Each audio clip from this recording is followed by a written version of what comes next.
Okay, hello. My name is Julianne. I'm here with Jen, and we're here today to talk about Capricorn together. Jen is like the Capricorn. ultimate Capricorn ever, We so both are. We both are. in our own Capricorn through ways. the houses. I'm so That's right. excited to do this with Julianne.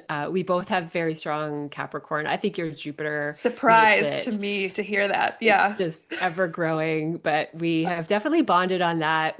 Julianne is someone that just always lights me up from day one in our well, study groups same. together, chatting about astrology. It's just on fire, and it's so exciting to be able to sit down and go deeper into what's sometimes a challenging topic.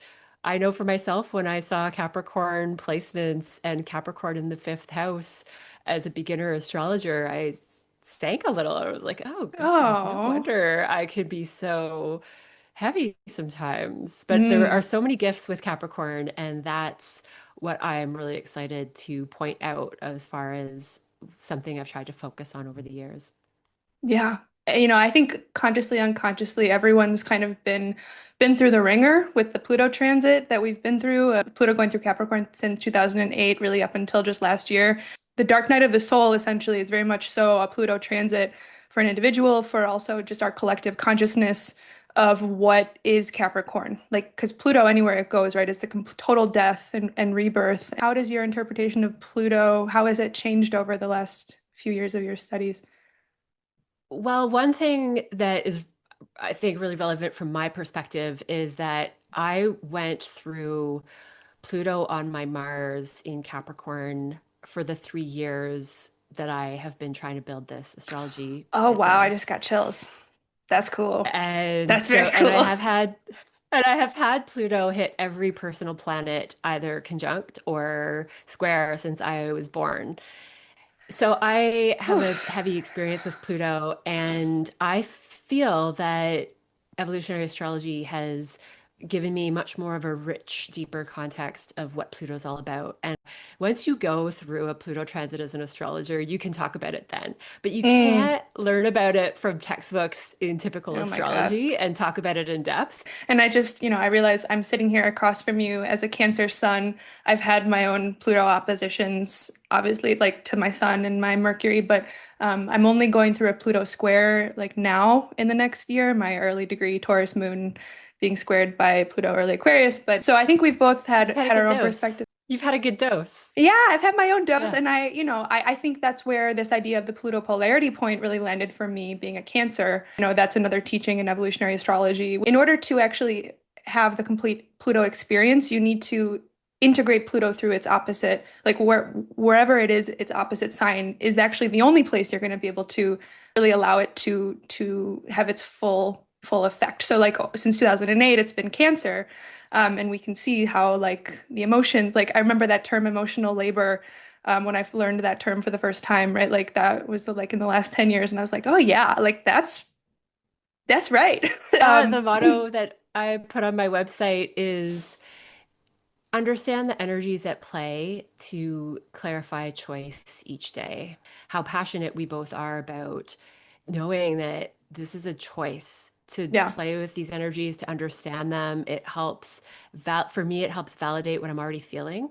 And yeah, then I can take action yeah. because sometimes the watery worlds of emotions, from an internal perspective, it's hard to get objective understanding of ourselves. And that's what astrology offers. Yeah, absolutely. And it's truly, in my experience, at these crazy points, like the square, like the opposition, like a Pluto transit, at which point you're literally woken up, and maybe you need to be woken up like 4 times throughout a Pluto transit. But it's like, yeah, you're woken up and you realize that you do have the choice. What's that reaction? Yeah, Pluto on my Capricorn and Mars 28 degrees just smashed me down like a death waking up experience. There was so much of a Oh my feeling of God. an old self dying. And so the waking up is happening now, I think. Mhm. With the term waking up, I feel like it's so overused and sometimes in the wrong or Sure. derogatory context. And Mm, so oh, I just interesting. want to bring attention to that my perspective is about expanding awareness of something. And that's all it Mm, is. Because I think people are using that term in a negative, harsh way towards others sometimes. And I feel wow. sensitive about that. That's really beautiful. I really appreciate that because I think my internal like the way I've been talking to myself about it was very much so like, oh yeah, I wasn't alive until like 2020. Like I just like something really, but I think that's far more compassionate. That's far more like it's more true. It's more real to the reality of love and the reality of like the fact that we do have that choice is a testament to the fact that we are kind of unbounded. We are unbounded on the deepest level possible, like of the soul or of something of essence. Like these are not things that are bound by planets in the same way that like our material, our physical, our fleshy reality is. I mean, that's kind of another conversation. But the interesting thing is like we're talking about Capricorn here, which is that edge of reality. The thing that you and I can wax on about Capricorn forever is that it is solid, it is reliable, but it's also it moves, right? And like that is like the skeleton and the osteopathy. Like that's where I think of you. I'm like, oh yeah, Jen is just living this Capricorn truth and like understanding what stability actually mechanically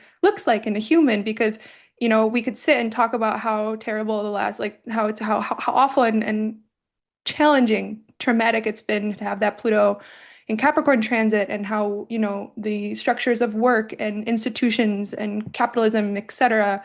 We want to work with that, but on a more like essential level here, like we have Capricorn in our bones all the time. Capricorn is the bones, and it's the structure that it just because Pluto went there and all of our focus was on how challenging that Capricorn stuff was.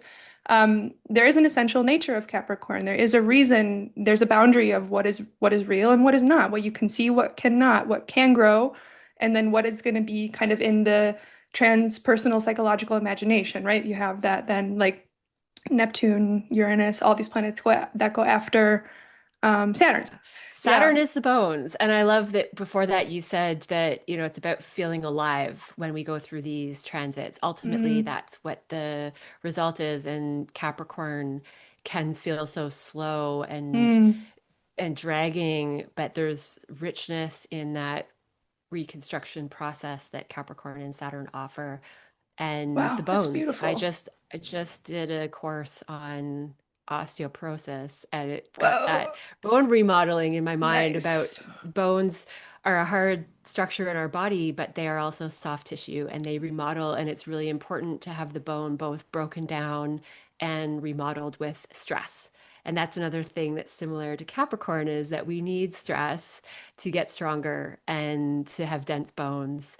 And that's what some of this presentation is going to be about. Oh no, sorry. Wait, say more. What kind of stress? If we do on the body when it comes to bone density, if we do TheraBand exercises and body weight resistance, that has the chance to maintain bone density, but we will never gain more bone density. So if you're already at a deficit, that's not enough. You need weight.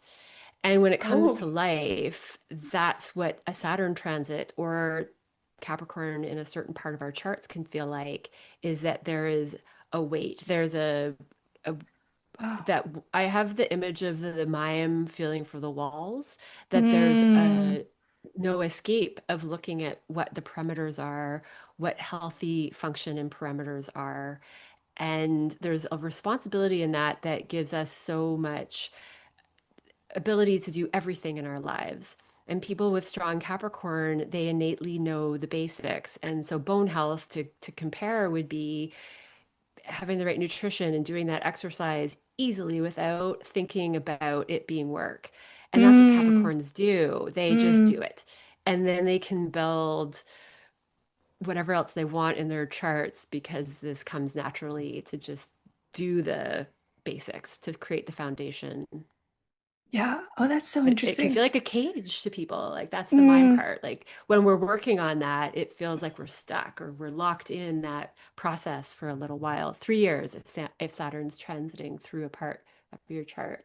Wow, I just need to play that in my ear all the time. That would help my Jupiter. So I have Jupiter in Capricorn, and so I'm like, I'm here trying to expand my bones all the time, and it's like, well, okay, like let it give it some time, just chill out a little bit. Yeah, that's a But good there's, point. And that's what that was in just to emphasize rest because that was in the osteoporosis course too, is that mm, you cannot just keep building. And that's the slow part of Capricorn. We do need to take a break from that. And that's part of what's going to get better building and not too much breakdown. So, yeah. yeah.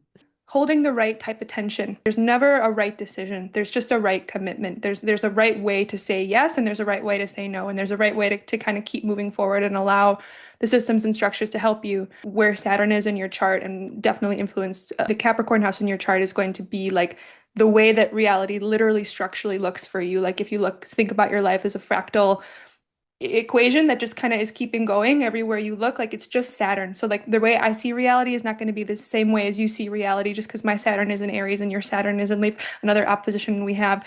Where the moon can be our emotional lens and how that filters Hmm. the world. Yet Saturn is that I see the yellow in grass and you might see the green in grass. I mean, it's really weird if you think about it. It's not much about like where you have to take responsibility and where you need to grow. It's just like, no, this is literally how reality is structured for you. Like this is where you don't, of course, Saturn is where we're doing our lessons of maturing over time, but it's also where you have the capacity to build strength. It's where you have the capacity to see that things end and they begin. Makes me think about then the Capricorn house is somewhere where you have a structure that can bear weight, right? Like, and I think that's what we want to talk about in the horoscopes in a little bit, right? That Capricorn house. And I really like that we're talking about it in these positive terms because I really need to retrain my brain to see it as such. You know what I mean? You think a lot about Yeah. heaviness, like you talked about in the beginning, but the idea of a crystal is very interesting to me because it has that fractal signature that can be then right? Like if it's given the right conditions, it will just recreate itself. And then goes back to that piece of choice and attention. Are you choosing the right crystal? Are you choosing the right fractal pattern to keep going? Because it should be naturally reoccurring. You shouldn't need to like that. And in that sense, Capricorn wants to be very sustainable and very mature so that you don't need to keep, putting up a post to like keep a building from falling down that's supposed to fall down. And that's the Capricorn part of our chart, which I think buildings have fallen down in the last 10 years. Like, and we're learning to rebuild right now. And that's kind of where I love that we're talking. That's why I wanted to talk to you about it. Because I feel like even the vocabulary around Capricorn, that area of our chart, like once is like free, like it's soil. Like we have a barren Yeah. ground to go from now, kind of. And we do need that collapse. And I love what you're saying about perspective because I think this is why we're so passionate about doing this video today is to reframe how everyone, ourselves, firstly, look at Capricorn. And what I find with the need to transform in Capricorn is that it's that heaviness that we all perceive that can keep us stuck in shame and guilt and the weight of what the Capricorn responsibility is. And then that creates fear and resistance that hurt to the bone. Then we don't get into this remodeling or change process. And that's what Pluto just did, is that Mm, anything that we felt resistant to change because of how much work it's going to take to remodel our society or whatever other weighted burdens we put on the comforts of staying on the same foundation, Pluto comes through and just we have no choice but to rebuild. So I think it's a really important part to talk about how we might have dread around the responsibility in our lives or shame around stepping out of responsibility is a really big mm, one that keeps us working when we shouldn't. And that hmm can talk about the Cancer polarity that you probably have so much more to offer, that we need to rest, we need to mm. nurture, we need to go into that zone to prevent shame and guilt and the burden of work from becoming overbearing to the point that we're not effective anymore. Yeah. We're not having fun. Capricorn needs to have a little fun.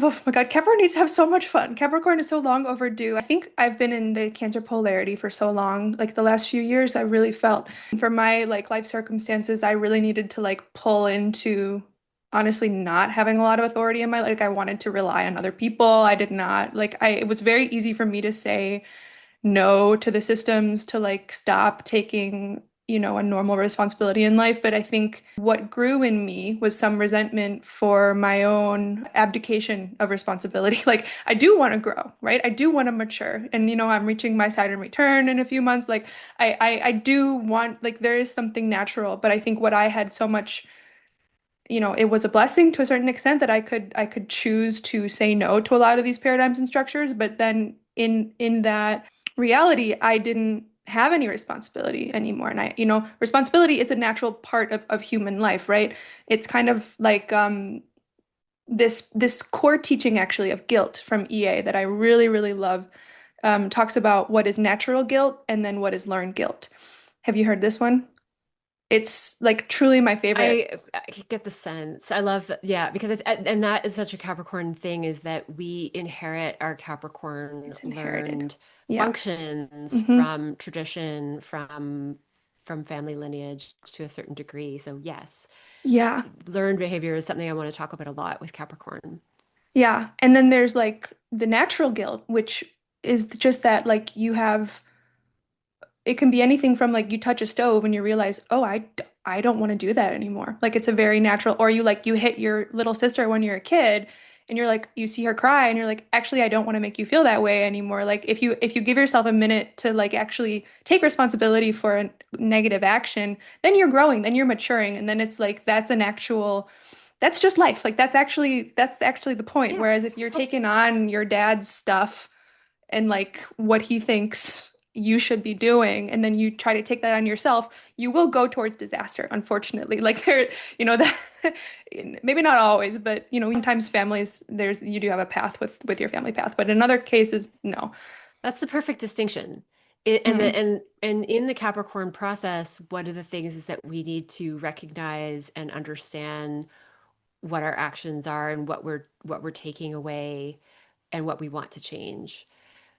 And it's both so helpful in what you're describing in that we need guilt to understand where those limits are and mm-hmm, shame so that we reset, but becomes a burden when we are, and this is where choice comes in and mm-hmm, observation and understanding what we're dealing with. Because if we understand the information that's being presented to us, then we can actively choose to drop the guilt, choose mm-hmm, differently, mm-hmm, drop into that polarity of Cancer energy and nurture mm, the bleep out of ourselves mm. when we catch ourselves going into those moments Oof. of spiraling and we should be different and we should be different than our parents and we should be different than Yeah, we should already be in the ideal society that we want to be in, yeah, but Capricorn accepting that slow process of change. It doesn't, the slower the change is in astrology, the better it integrates. mm-hmm, The more we deeply understand it as a reflex rather than mm-hmm. needing to consciously be aware every single moment. So to patience and nurturing with Interesting. that change and the shame Interesting. and the guilt that come along with Yeah. reprogramming ourselves. I mean, yeah, you just named a very powerful tension of like wanting to be in that conscious choice, but also realizing that you're creating a new system through which you can rely on your immediate like reactions, maybe in a few years once you've actually entrained this new thing. But like, you need to give yourself some grace in that space between being that full new person or like living in that full new setup, and then not like you need to literally come home from work. Like that's what I used to think like wow, no one should work, and then I was like, oh, then home's going to be very different. Like like home has to Yeah. change if work's going to change. And the I for whatever reason I keep thinking like everything's just going to disappear. It's not. Like nothing's actually going to disappear. There'll always be a Cancer archetype. There will always be a Capricorn archetype. We have to a certain extent let it live through us too. But and like a lot of that removal and the reorientation, it is just about seeing things clearly and using time and using space, not as a limited mechanism in the way that I think that's another way we've kind of been socially engineered is to like, it's not enough time, there's not enough this, there's not enough resource, right? Time and resource, these things, Capricorn, no question, right? Like, It is. And I love what you said about going to work mm. because one of the things that I have lived and I think I've heard from many people is that lack of structure actually Hmm. ends up manifesting more of the depression in Capricorn. So if we lean on Interesting. the healthy manifestations of Capricorn, like bone remodeling, needs to keep working towards something. It's the Right, mountain goat archetype, right. though the sea goat, and that is a whole other topic. But even though it needs that, it needs movement, it needs slow movement, but stagnation and not going to work and not having structure can Mm-hmm. create quite a bit of depression in Mm-hmm. wherever Capricorn is in our lives. You have your own internal government that you need to make sure all the like houses are happy with each other and like who's the like who's in charge. Like I really love that idea of an internal government. And of course, I'm a Saturn I love Aries it. person, but like the whole structure also lives inside of you, right? These microcosms, macrocosms. I always like to emphasize that each person's personal chart is going to be Mm, vastly different. Where you have yeah. planets hitting Yeah. Saturn, where you Yeah. have planets in Capricorn or not, the Mm-hmm. entire chart needs to be taken into consideration. And that's where, if you feel called to, reach out to Julianne or I for a more in-depth look at what this means for your personal chart. But this is a really Yes. quick snapshot to give you a sense of our passion around this topic and how we break down some of these pieces. Your Capricorn rising first house. This is an ability to follow structure naturally. I think of the first house as the innate gifts that you have and skills to move forward in the world. So it can always work. I think for me, everything I describe in astrology, there can be a healthy, productive, helpful, satisfied manifestation of it. And then there could be a Mm-hmm. manifestation that we're dissatisfied with and we need Mm-hmm. to work on. So, as the same time as someone can be self-reliant and have a self authority over their actions and maybe know when the limits or the boundaries are to be followed, but also could make a lot of mistakes in reassessing those limits and boundaries as they go through. There could be an increased risk of internalizing shame and not being productive in this position for Capricorn. Mm, So there's a lot of need to do things the right way, but who's deciding what's the right way? And if a Capricorn ascendant is putting too much weight on the other for deciding what's right and wrong and needing approval from that seventh house other person for themselves, then there could be more depression that sinks in and more lack of mm, functionality in that Capricorn realm. If they have an internal authority that probably develops over time and mm-hmm. gets stronger and stronger, then they're leaning, and this will depend on personal charts and placements as well, but be able to lean on knowing yourself what is right and being able to take a slow and steady action towards things. Whereas the first house can have a natural inclination to go quickly, to take action without Mm-hmm. the earthly substance to follow through. So it's a really nice blending to have Mm-hmm. Capricorn in the first house where Aries occupies, because you have this desire to take action, this very Mars Mm-hmm. fiery essence to a Capricorn intelligence and stability and perseverance. And there can be a great loyalty that comes from the perseverance, a great Mm, work ethic. There can be on the side of that being crushed and burdened by responsibility.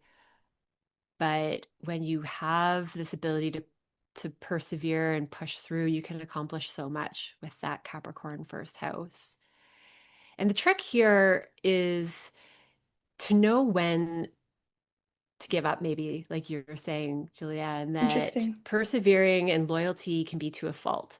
And I see Capricorn as a loyal sign, very different in the loyalty that a Leo will show up. Leo is more emotional, more fiery loyalty, and Capricorn is like glue. That's another thing I wanted to Mm, emphasize with mm, Capricorn and Saturn is that this part of our charts is a glue that grounds us to what's stable, maybe to that foundation. But if you're looking at it as a quality, it's not fleeting.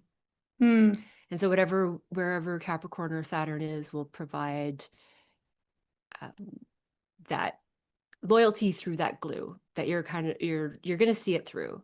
mm-hmm. You're going to take the time to do things to bring it back to time. And the helpful gift here, I think, is really to continue to lean into the polarity of Cancer and nurturing, Mm, and to do that from self, to not look to the other for that Cancer nurturing. That that if the Capricorn rising person can continue to work on self nurturing alongside of that constant pushing through and getting things done, then there's a really healthy blend mm, of accomplishment. And this can reflect in someone's body or how they present to the world. So, how we perceive someone. hmm It can be the 10th house, but it can strongly be the first house. So, um, going back to what people might have experienced in the Pluto transit, I made a note of body changes hmm and Yeah. full reversals on how you approach life, releasing parts of the approach that are holding you back, and then forcing us out of really deeply conditioned, crystallized Mm, patterns of how we take action in the world. And when we break down and remodel that crystallized, more concrete material that's been built, we have the opportunity to lean on more of the benefits of a certain energy, especially talking about Capricorn, and then just filter through. I saw get the image of a sieve letting the debris of a mm, rock fall through. So if the rock is starting to chip away and break and that foundation is breaking, you're sieving the pieces, and that's that inherited dynamic of a Capricorn existence. Or Capricorn is an archetype for patriarchy. So mm, we were in some of the breakdowns that happen with COVID and those transits in Capricorn. This is about sieving through what's holding us back in society that's too rigid and not a core important part of the foundation that we need to take forward. And then, as a little side note, this was the only sign that I did a quick check on celebrities, and Diane Keaton stood out as a Capricorn rising individual. And I was sad to hear about her passing this week. And I think she is a lovely image of a Capricorn rising with her sharp suits and crisp hair and mm, mannerisms about the way that she moves. And yet she has this serious, beautiful way of expressing her strut and her suits. mm, And it's, um, I think of the refined quality of her presence. And I saw a video of Jimmy Fallon interviewing her, and I can add it in the description below if anyone wants to check it out further. But she was releasing her book and talking about the self-criticism that she went through. And that can be a piece mm, with Capricorn in the first house, hmm where the way you see yourself can be too rigid, too hmm focused on your physical structure, and maybe even critical of your accomplishments, in that there's a constant striving in Capricorn. That's the renewal process. We want to constantly strive to be better, and that can be our friend or our enemy. And I'll leave it there. See what, No, I mean, how you you want. hit on like everything. How I like to look at the first house is like there's an immediacy that's beyond thought in the first house, like that's beyond like, you know, because it's the house of the ascendant. You are to you. Capricorn is like what water is to a fish. Okay, so like you really don't realize that probably by you showing up somewhere, you're creating a boundary that is essential for the unfolding of reality. Like, and then of course that can be very heavy. Like that can be a lot of responsibility. Like this can be a child that has to take a lot of responsibility from a very young age. Like if you have a Capricorn rising or Saturn in the first, like very young age, you have a lot of responsibility because that immediacy of your impulse and the actions that you're just taking, um, right, that are just happening, right? Like Mars happens. Mars doesn't, is not like, Mars just happens, okay? I have a Gemini Mars, and so I'm like, do you think before you act or do you not? Like, I don't know. I think about that all the time, but it's like if it's a Gemini Mars. Anyway, but with like a Capricorn first house, there's just something that you are. Remember, I said earlier, this like inner government, like you are a government to yourself, to your community, to your family, the patriarchal, like the your lineage. Like Capricorn can be a lot about lineage and mastery, self-mastery, like your teachers, the teachers that came before your teachers, like as well as your kids, like what structure your life is creating the possibility for. And it's all very immediate. And so I would imagine, yeah, Immediate's a Capricorn. good word. Yeah, and so it can be very heavy. I'm just thinking of the Capricorn risings that I know, and it's like that depression usually is very prevalent for most, like Yeah. a big part of life. But when you can get to the other side of it, you literally have like a full reality. Like I know one painter that has this, and he has a like his world is incredible. Like he had to push through a big change in his late 20s, and then you go see his Instagram now, and it's just like he's created this magnificent world for himself, and it's so loved by so many people. Anyway, very interesting, but it really is just like a lot of It's heavy. responsibility. Yeah. It's heavy, a lot of responsibility.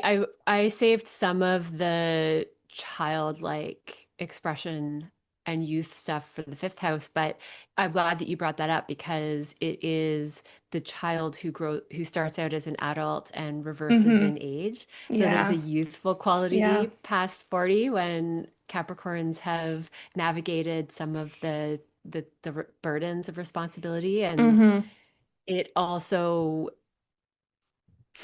wanted to I also wanted to point out that Saturn on the ascendant or anywhere near the ascendant ruler will also have a similar ma expression as what we're talking about with Capricorn in the first house, where the you reverse in age. You start out. hmm I've sometimes, just as a side note, I've sometimes looked at babies in strollers, like that's a Capricorn baby face. They look so bothered and annoyed to be here, and they're That's so funny. serious You know because what it's a I think baby. about is that maybe not the babies now, but like even a few years ago when I started, like when I really was realizing that Pluto was going through Capricorn, I was like, all of you babies have Pluto in Capricorn. Like there's something very much so happening here. And I could kind of see it. I'm like, you're a little adult. Like you know more than I do. Like you actually, That's cool, like, actually.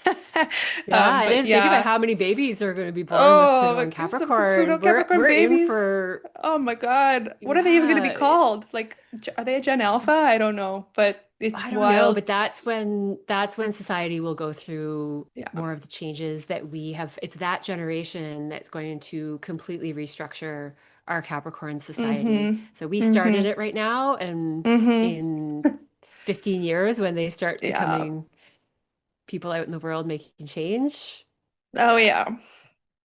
Very watch exciting. out. Yeah, that is exciting. Very cool. Cool. Okay, I do Sagittarius rising. So this is if Capricorn's in your second house. Man, this is a very strong signature, the very strong earth signature to have Capricorn in the second house. There's something very valuable to you about the growth process of life. Like this, everything that we've talked about might feel innately very comfortable to you. Maybe this is more of a positive reading at first, I would say, but like there's something about how time and space work and how we grow into ourselves and all the ways we've just discussed that is deeply valuable to this chart signature because that second house is about where we find our own value, our personal value. There's something about our own structures that is really the most meaning, like very, very deeply nourishing for us in terms of it being like a fruit. This could be like very, and it's not just like it's how resources are able to sustain you and are more than that, like allow you to enjoy life, right? This Taurus second house mixed with the Capricorn and yeah, And go there's a on. serious to that joy, a seriousness That's a good way to put it. there's so much practicality when you Mm-hmm. have Capricorn in Taurus's house. Those are the two slowest, most steady energies of the It's zodiac. a good And you point. have that in finances, your financial choices. Do they align with your ethics? And this Mm, is a really slow yet determined yeah, process throughout really life with slow. these two signs. There Yeah. was I heard recently that I was reminded that like the second house signature is the how you like at its most essential is like how you hold your inner vibration and then how that allows yourself to really like, exude who you are based on who you know you are at your like the how your how your atoms are vibrating like you know your worth Yeah. because you know you have it, right? And to have Capricorn there, it brings to mind like it could be overly crystallized. Like this could be someone who is like it proclivity to like needing to know the black and white of their value maybe throughout this Capricorn like Pluto time in the last 10 years like maybe that was a very big undoing because like you're speaking to how solid this is can the atrophy like you can get too crystallized, is that the right word? I don't know, like you can get too Mhm. crystallized and then it can get very brittle.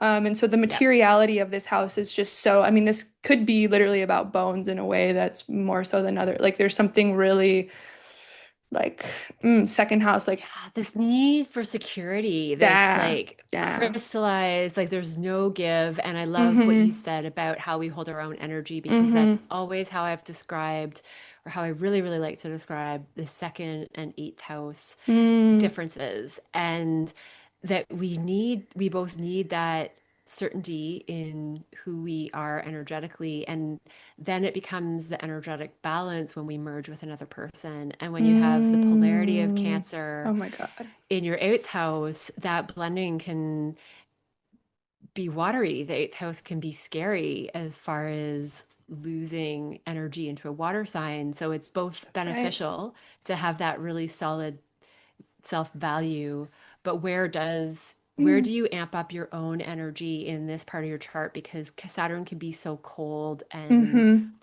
and flat sometimes. So you want to bring more energy to your own vibration so that you have some to give and blend with others when that time comes in the eighth house.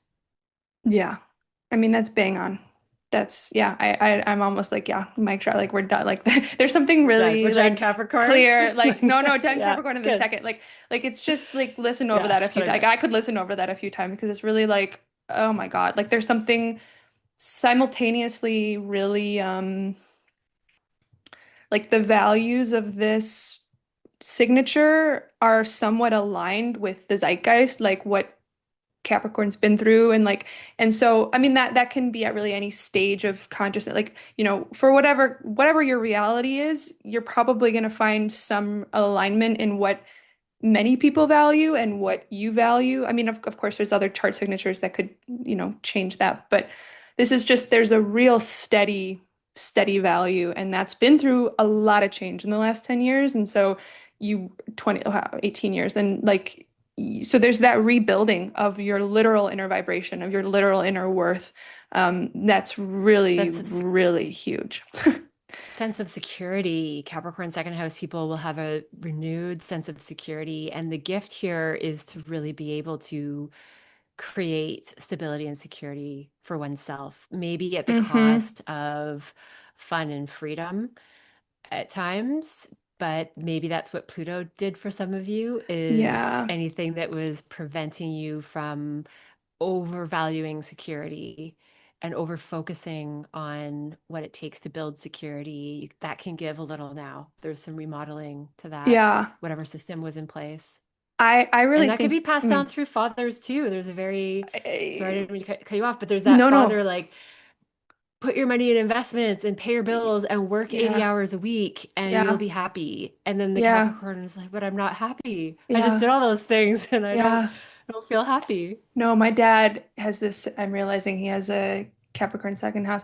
And it's that. And the thing is, like it can show that you're very good at it, right? But then even just because you can be good at making money doesn't mean you know what to do with it. Like doesn't mean you know what that actual value is. So this could be on that other end where it's like, yeah, you have a lot of fruits of labor, but is that actually matching what your soul vibration is? Like, is that actually um right? Like, is that actually doing what it crystallizing What what it needs to, or is that what just you what you value, not yeah what everyone before you right valued. right That's going that's to be it something we'll yeah keep coming back to with Capricorn. Yeah, anyone who is watching who wants to add what you feel Capricorn was in the second house for you, and especially this last Pluto transit, would love to yeah hear everybody's perspectives on how this is showing up for your chart and for your life because it helps us, it helps other people listening. And let's keep this discussion going as far as what these possibilities could feel like.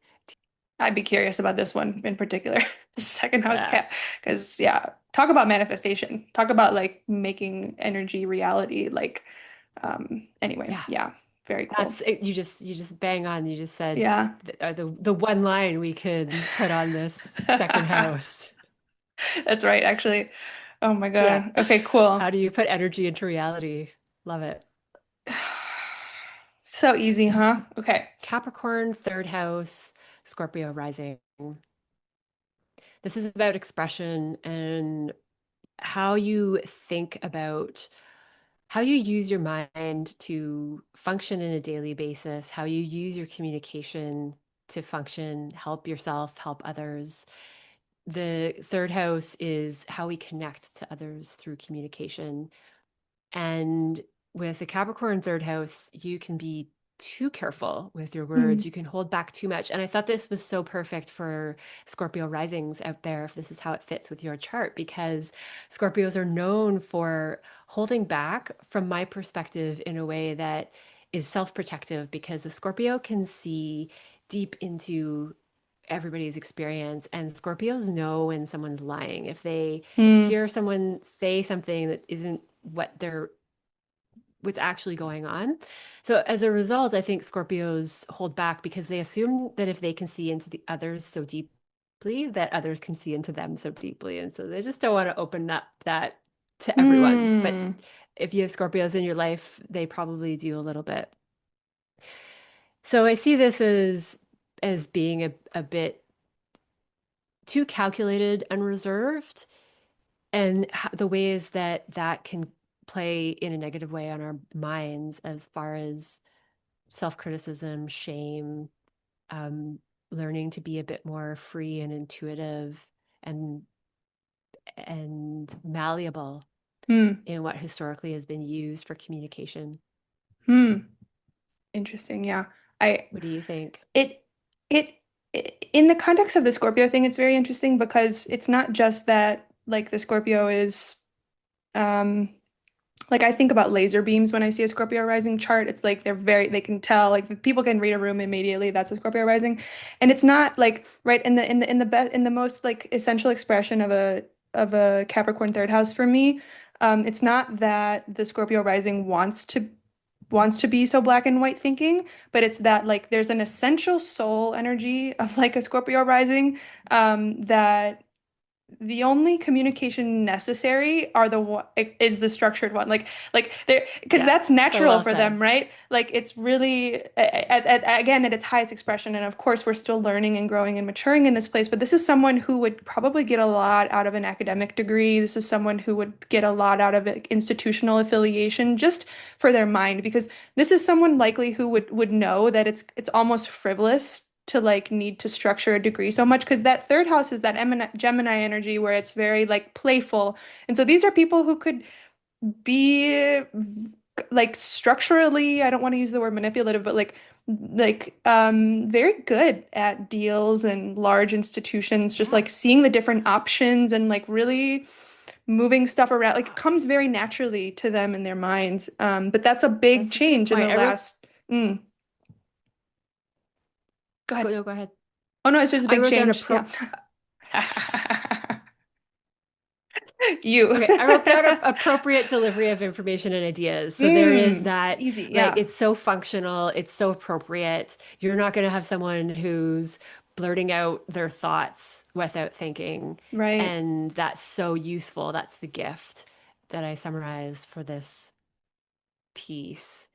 Yeah. It's That's super very well functional put. Yeah. communication. Totally. Totally. Good writers, hmm the Scorpio rising Oh people. yeah, very like thesis statement. Like and it's even beyond that because like I'm a little bit even beyond institutions now. I'm like Capricorn again, like you understand the mechanics of words. Like there's something here. You understand the mechanics of the mind from a very just like efficiency, not maybe not even efficiency, but just like what's actually happening in your mind, what's actually real in like this could also just be like Some neighbor, like you could be a local government, like this could be like local government because that third house is like a neighborhood type of deal too, or your siblings. Like you could be like have an authority in your family. Or maybe we can get into that in the fourth house, but this third house is also like there's some, maybe your siblings have some type of authority here too that are, could be that, interesting aspect of your life. I don't know, but that's a more Yeah, outward manifestation. definitely those details could show up in yeah, in experience for sure. The siblings, the relatives. One thing that was Mm. coming to my mind, and just that they could be older, they could be role models. Mm. So they could influence the mind on that, and that's how you can have a maturity of mind. If you have siblings that are older, then Oh, you yeah. naturally adopt to being a bit older than you are because you grew up Mm-hmm. a little like observing another Mm. child who is already at a different level of experience. And mind mapping comes to mind. Like this is someone Ooh, who can mind map really well with visualizing the structure and what makes sense and why we have mind maps and how they help us integrate information and make use of it, appropriate use of the detail. love that. Or Definitely. or Yeah. like yeah, amalgamating ideas Yeah. in a map that makes sense. Yeah. Kind of like systems thinking, like could be, yeah, very smart, like very just like clear. There's a lot of clarity Sharp. here. And, Yeah, even useful though sharpness. useful sharpness, 100%, Because like, intelligence can be so scattered in a lot of other oh my energies and God, that signs. Gemini Like stuff we is just crazy. Yeah. it's like it's to be able to focus it into something Mm. grounded and narrow like Capricorn and Mm-hmm. is such a beautiful gift. This might be someone who really likes studying grammar. Like when you study a new language, Yeah. like you really might really like studying the rules of language. This could be a linguist. This could be like someone like, and I keep trying to think about what's this Pluto experience. Of course, it's going to be unique to everyone, Taking but things like, too seriously. That's the thing with yeah. people who study linguists is that Sounds like a they're like personal it's so experience. annoying when you so annoying for that person when the rest of us speak in like words that are not even applicable to what we're saying. That's funny. Yeah, like this is like a strong, but flexing a strong vocabulary, maybe. Like, that's funny. That's good. I'm sure there's been a humbling of like your authority through your words, right? Because that's these people want, or like they naturally express their authority through speech, through writing, through communication, or otherwise like exchange in that third house. And so very intellectually dominant. And I do think that that's like ivory towers collapsing in the last, 15 years, and you realize that like your natural intelligence will like shine for itself. You don't really need like, I don't know, there's something about the pieces here in the third house because it's not a whole belief system in the ninth. It's not a Sag thing. It's like the data, the maps, the pieces of information that are really important. Um, and so it has natural flexibility in this house. So actually it's like a really nice combination because it's that more Yeah. mutable place for an otherwise like cardinal or like rather rigid thing. And so this is someone who could, I don't know, it's very interesting. It's cool. Especially because the water element of Scorpio in the first and then the polarity of Cancer in the ninth, you have that strong intuitive ability. So Oh there's God. that edge that brings in the Oh ability yeah. to really know what's useful and structured because the intuition and the ability to laser focus, laser Yeah. vision, I love what you said Mm-hmm. there too, Mm-hmm. is so strong. So there's a sense of knowing what other people need. Yeah, actually, that's really, I realize both like many people in my family are Scorpio risings and they're all therapists, like LS, like whatever these people, and Wow. they have that very strong ninth house Cancer, or even a little bit of eighth house in Cancer too, depending on where the, anyway, like personal charts line up. And it's just that so strong emotional belief, intuition, like connectivity, empathy, knowing about nurturing, like it's an energetic thing. And so you need to be able to structure it through, like, I guess words are a very easy way, like you can really coax people into like understand and like bring understanding and compassion to bridge that sensitivity that they have. I don't know, it makes a lot of, it's a great point, it makes a lot of sense. Yeah, Yeah, I like that very a lot. cool. This is a great play, a great anchor for Scorpio That's risings. right, that's right. Okay, very cool. Libra rising, Capricorn in the fourth. Hmm. I guess this is you. Do you wanna do you wanna start this? It is. Or Well, fifth. yeah, I have both. Okay. So this, I res I by reflex think about my Capricorn as a fifth house placement because of Okay. whole Okay. sign placements. Okay. But Okay. now that I'm using other house systems and dabbling in that, it is also in the fourth. And this is where, and I have planets, my ruler Mercury and Sun in the Mm-hmm. fourth by Porphyry and Placidus. And this, I just wanted to mention that bit about my chart because this is where, as an astrologer, I've really started to lean into both. And I think that Mm. they both work. They Yeah. both have pieces of the story. Yeah. They very much fit into my fifth, but certainly fourth house, Capricorn is an overstructured upbringing. There's a lot of rules, there's a lot of seriousness. I think you touched on this with Capricorn rising, that Mm-hmm. these are children that grow up with a lot of responsibility in the home, and that heaviness becomes an internal system that we project into our own home in how we create homes for ourselves. There can be um, great skills that are actually, they could manifest in a way that you can build and create home for yourself with ease and understand the rules that are required for healthy family, and yet break through and remodel the changes that a Capricorn fourth house individual wants to make for themselves. Mm. But this is another placement where, like the first house, there can be a heaviness and too much seriousness around it. Actually, there could be heaviness and too much seriousness internally. And it is something that isn't seen necessarily by the rest of the world when Capricorn's in the fourth house. This is our internal experience with ourselves. And sometimes we don't even, but we don't always get in touch with that every day. It can come and go. I think going at like in that you're speaking from such a deep place, and it's so it really is that fourth house.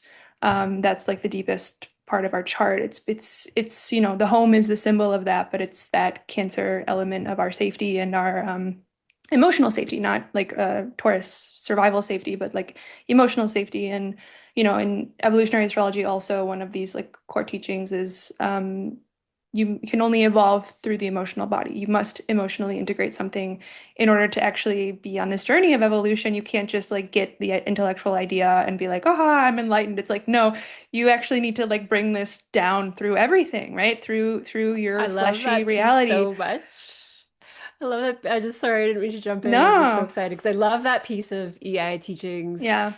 or EA teachings so much, and yet I forget it Yeah. because probably because of those This placements. But Capricorn, like yeah, it's very, it is a rule though. So maybe you can learn your rules. Maybe if you frame it yeah, as a rule for it's yourself, it's like, but the other thing I wanted to say, I mean, everything you said can be expanded on, like the richness of the lessons that you're even just touching on, but I have a different angle to share. I've worked with like one of my longest running clients has this and she has lived internationally a lot in her life.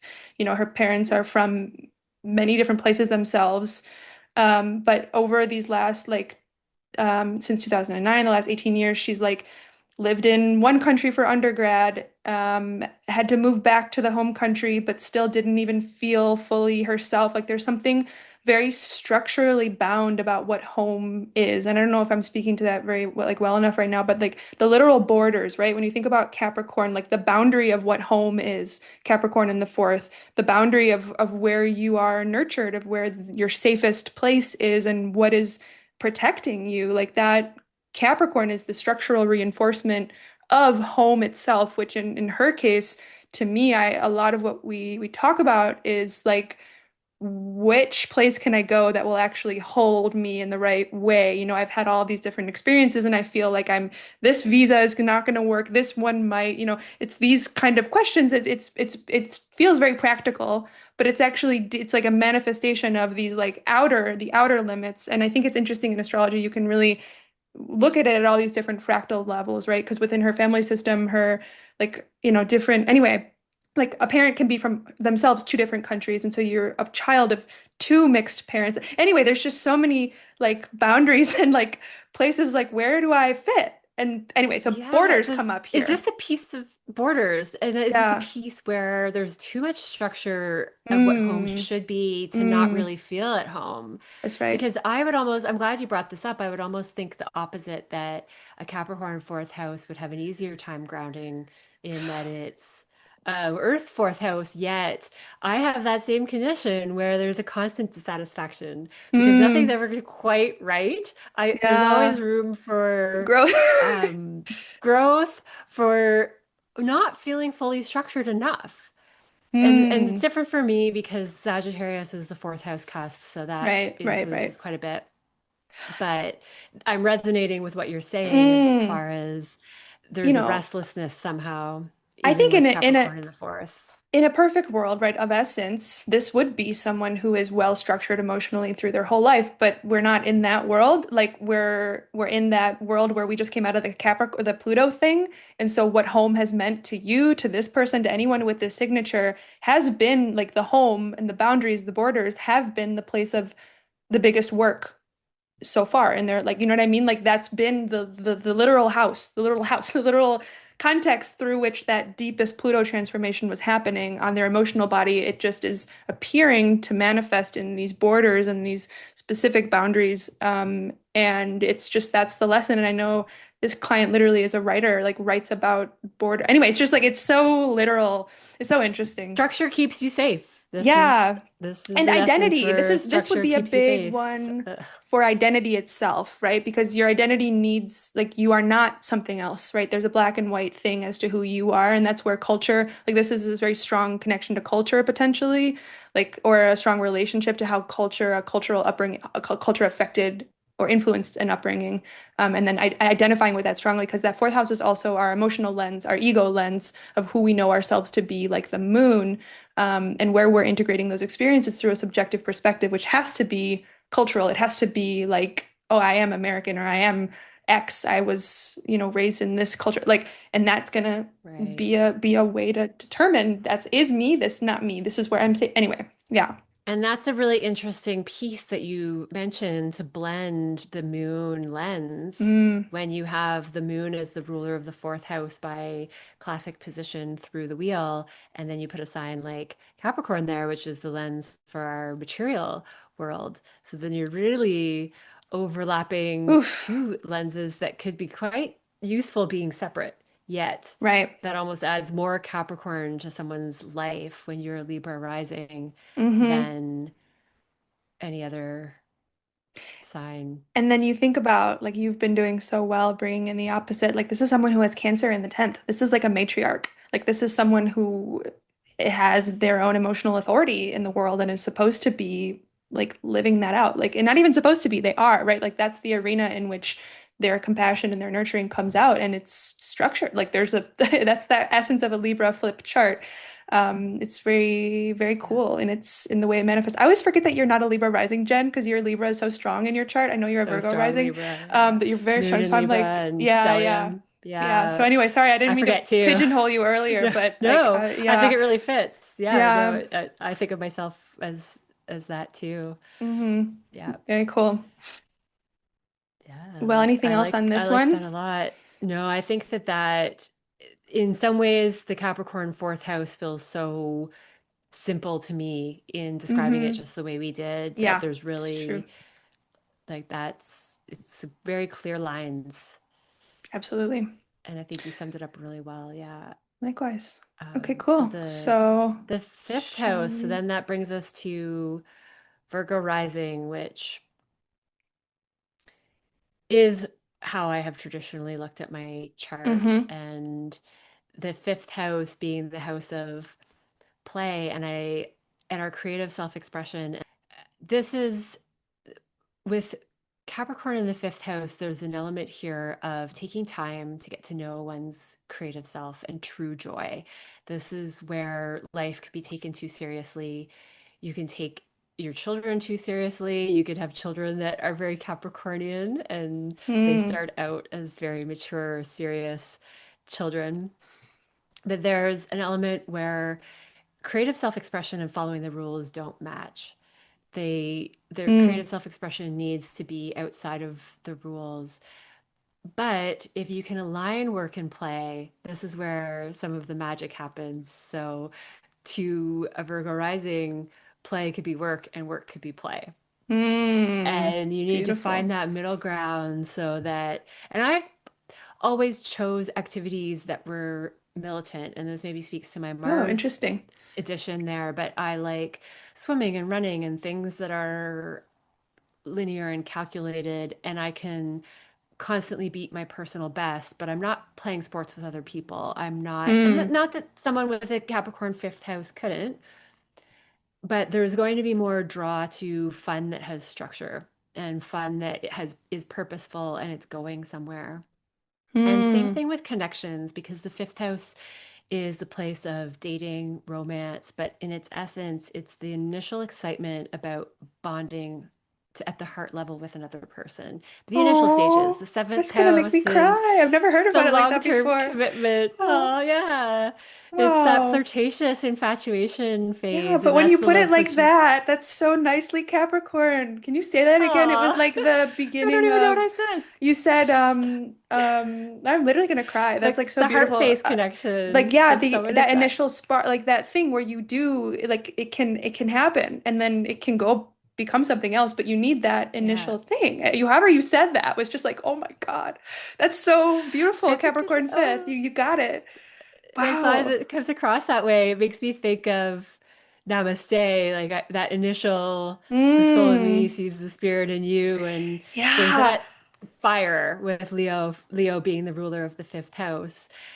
So with Capricorn, there can be a lot of tough lessons around what these connections can be. That's what the Pluto Mm. going through the fifth house was for me, in that where's the long-lasting quality? There's a need for Mm.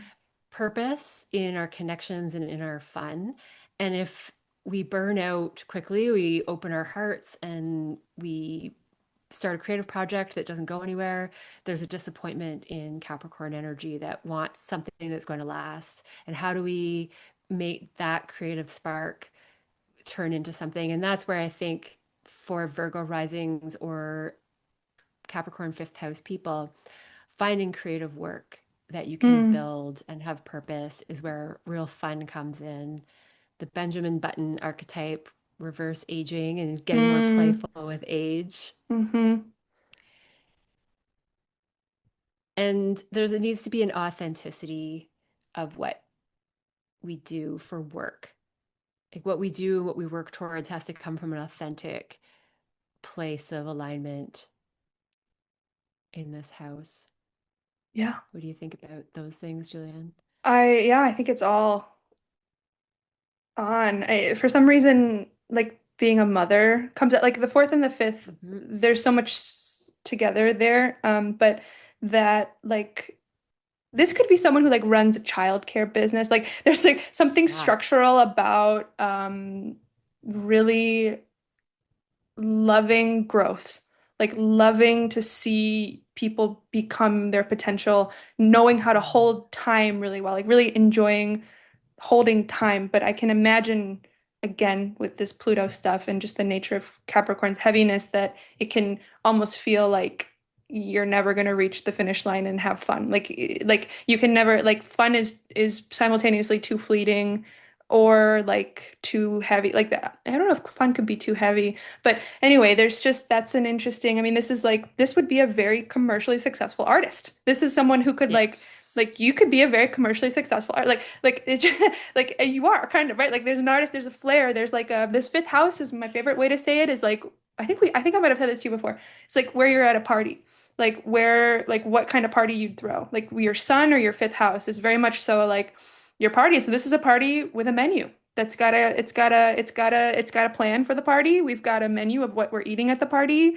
You know, we got our time structured. It's chill. It's actually very cool. There's like a luxury element with the Capricorn. There's something really like quality, like quality joy here. That's really, Yeah. yeah, like must like not just doing things well to do it well, but to do it well because it is of fire essence. Like it is that joy. Like you know that you work for that. You don't work for nothing. You work for the spark of life and like you work to be at a party, basically.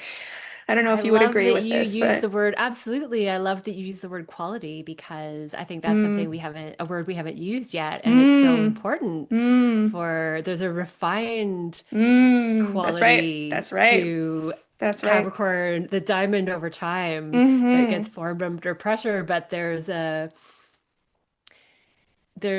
yeah, a desire for that to be classic is another word that I think Ooh, of ooh, with chills. Yes. Capricorn. Yes. There's like this, Yes. yeah, Yes. there's a refined classic presentation to the way that that energy shows up and Yeah. to play then and to creativity. So this could also, this, the art expression would have, it wouldn't, there's a, the gift and the curse is that the play and the expression of art and self-expression is not so free, but like having Capricorn in the third house, it has a process or a expectation Mm-hmm. that it wants to achieve. Yeah. Yeah. As just two more things on this come to my mind. And the first is the Cancer polarity. Like when you go back to the party, you see like this is someone who really knows how to nurture a community with the Cancer 11th house. It's someone who really maybe feels very nurtured within a community as well.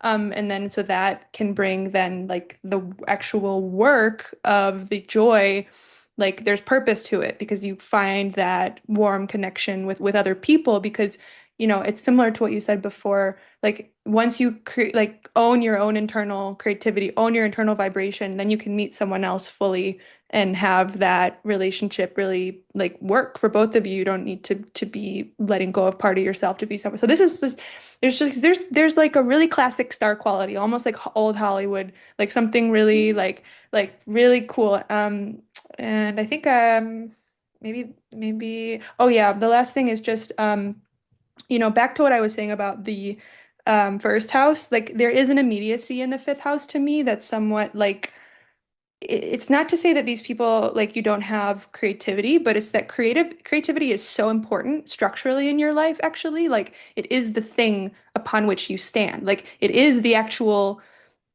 structure. It's the scaffolding, right? Like you don't just think about it and have to figure it out. It's there.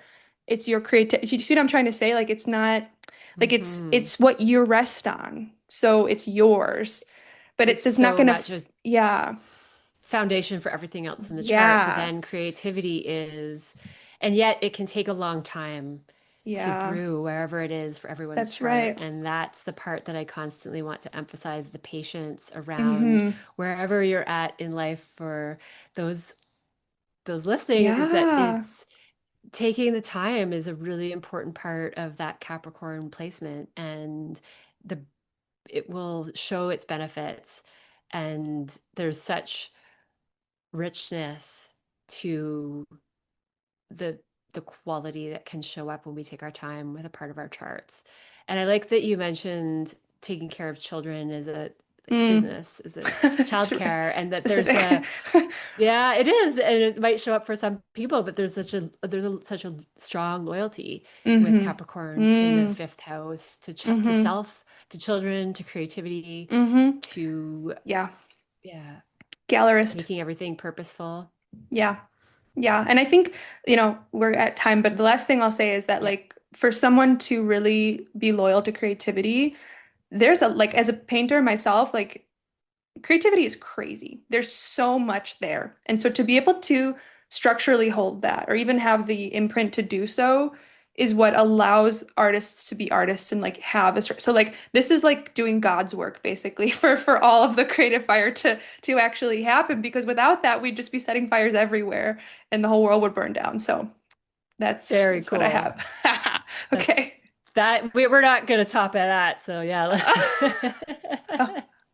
Oh man, well I tried. So No, okay. no, I mean that's amazing. No, I Uh, cool. six, Sixth perfect, house. perfect liner to end. So sixth house is Leo rising. Take it away. Yeah, man. I mean, again, it's It's heavy. This one feels kind of heavy. The day-to-day feels kind of heavy. Yeah. Sixth house is just naturally one of those places that you are doing your Virgo work. And I say that because, and this is me also trying to restructure the way I think about astrology and all these things. I think Virgo says sixth house has this reputation of being that grind, that place where like you have your health issues, you have your job, your job that you don't actually want to do, but it pays the bills, right? But the way that I prefer to like think about it these days is that the sixth house is where you can place your attention and where you can place your focus. And that is truly your biggest currency. Like that's truly what like the this idea of habits in the sixth house too. And essentially we only do habits because we want to become the person who that's that reflex for, right? Like the habit itself is just in training us to do something. And so there's something about the day-to-day life that's very structured for this person because there's something that they are like adoring, right? Virgo comes back to adoration and to devotion ultimately because you're never gonna, you're empty. Like Virgo is like the ultimate Yeah. emptiness. It's the ultimate place where spirit can come through, but you need to maintain your emptiness. You need to maintain your quote unquote purity that's been very distorted. So I imagine that with this placement, especially since 2008, again, there's might have been like a big death and rebirth around what it means to be pure, what it means to, um, like, gosh, I don't even know, like, devote yourself to something structurally. Like, this, I don't know. There's probably many, many ways this can Taking go. service very seriously, taking Mm-hmm. order That's of right. life That's very right. seriously, Yeah. and to the Service. point of bad, not, I don't like the word bad, to the point of habits that are self-destructive. Right. That's right. Capricorn is the devil card in tarot, Mm-hmm. and that's like there can be addiction, and Capricorn can work itself to the bone and take everything so seriously, Mm-hmm. especially in the sixth house where Virgo is, that they crack under pressure and Mm-hmm. end up with illness. Mm. Um, and there needs to be definitely more of that 12th house Mm. Cancer Yeah. polarity pulled in where there's nurturing and rest. So, so Yeah. important for this placement.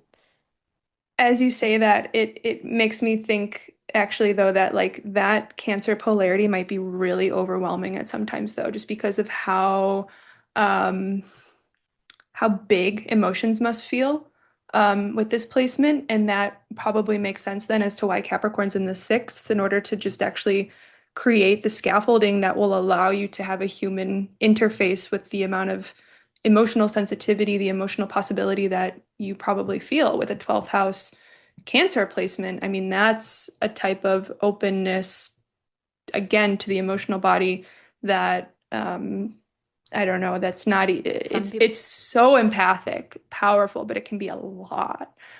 some people could even force it into their blind spot subconsciously as a protective Mm, mechanism because there's that's very such smart. strong contrast between the sixth Yes. and 12th house of so much serious earth and getting things done and a need for productivity. And another thing that came to me was seeing problems and being able to fix them, which is a wonderful gift and Mm-hmm. asset, yet out of balance and not leading in enough to rest and intuition of being able to prioritize what you fix. It can end up being just a sea of problems, and Right. that can be a hard perspective. So Hmm.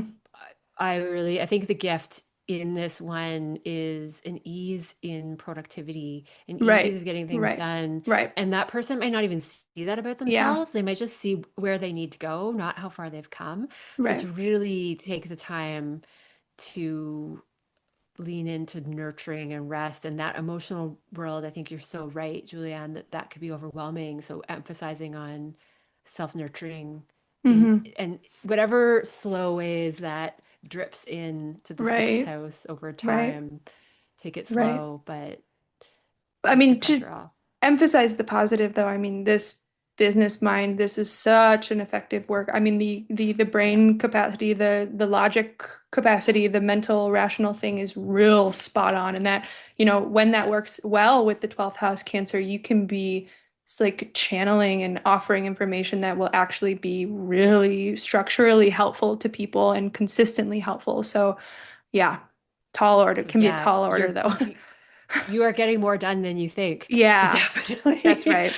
this is That's right. and that's the thing with our own personal charts is that having an astrologer point out what what is going on can be Hmm. that nice self-reflective piece and even permission. Capricorns need permission sometimes Right. if they're Oh, that's a overly good point. following the rules, Yeah. and that permission to recognize that you have done more than the average person, because that's the other thing we don't see about our own lives is that if we have striving built into us, it's hard to look back and see what we've actually accomplished.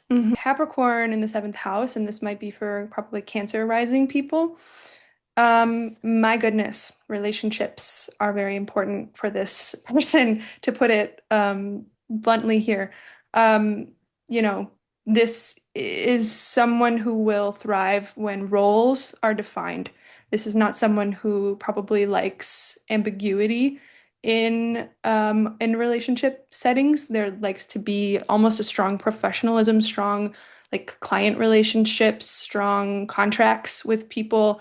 And this is, I yeah, this Cancer first house, again, similar to Cancer 12th house, but the first house is just emotionally everything's on your sleeve. And so when you're in a relationship then with someone, if everything's always going to be on your sleeve, you need to know like there's just the parameters that become very necessary when you are going to be spending a lot of time with one person. Like everything's just going to fall out. I don't know. And Yeah, cancers love containers because yeah, that's it's right. safe. It's the water. That's what I see in Yeah, this. It's like the container in another person.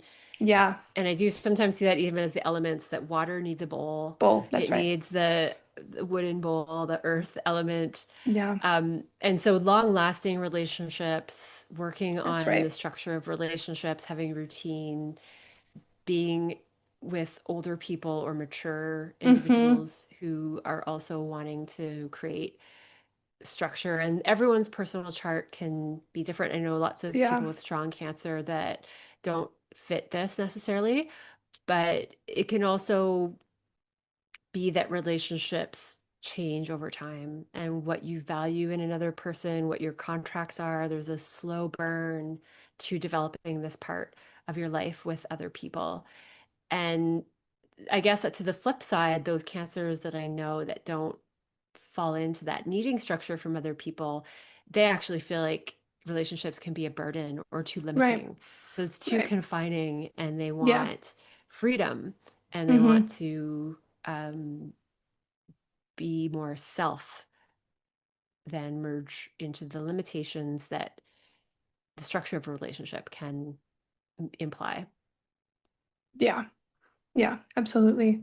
I thought what you said about the dating older people, very like this maturity that one finds in someone else and the like again the structure that holds the water. I think that's all really just spot on. It's so clear because that Cancer in the first house is very childlike in comparison to a lot of the other signs that we've been having, right? Like having the impulsivity of the first house and Cancer, if it's in that first house there, it's like you're going off your emotions. Like you're just and a lot of Cancer rising people really need to keep their circle kind of tight because they know that when they bring someone into their life that there's just going to be that flow, that openness and the emotionality really. And so to that seventh house is so interesting because it's like it's it's relationships, but it's also like where we're getting a one-to-one full phase opposition with someone else.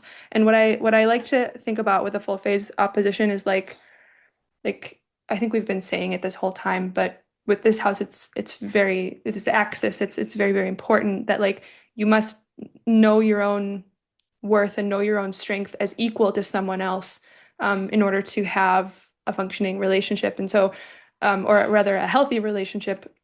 And I think probably for this Cancer rising people, relationships might have been one of the most transformative places of their lives over the last 15 years, getting married, getting divorced, meeting very significant one-on-one people who change the structure of their reality, a death, there's a literal like something this, and to be honest, I feel very frazzled talking about this one. Like there's like it's really like it gets me. It's that Pluto opposition, right? Like these people had Pluto opposing their first house, and there's like this. It's kind of like when I had the Pluto opposing my sun. You know, there's just this like That's what I'm thinking. It's yeah, so it's visceral for you. really yeah. So I'm yeah, and I've known people quite intimately with the signature too, and it's just like that structure. It's really extraordinary. It really creates, it gives authority to other people. Anyone you sit down with, you're respecting them. You know what I mean? That Cancer rising really allows you to feel very respected in their presence, and so they're a very powerful person to be around, I would say. Yes. And there could be a lot of lessons in relationships with this recent Pluto transit around what are you attracted to in another person, in that is it this more practical qualities that feel safe but actually are not true emotional safety for a Cancer.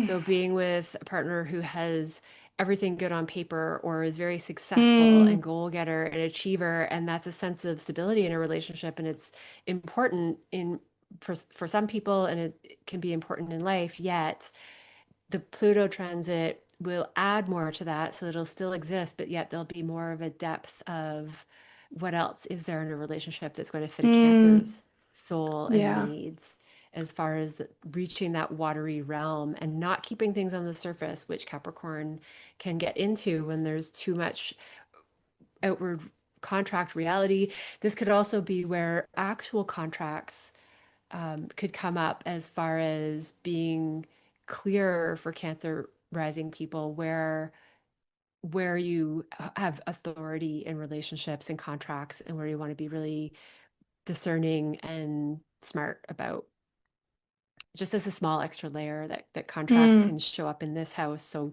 it could show up in any other part of your life that means signing a contract, including business right. relationships.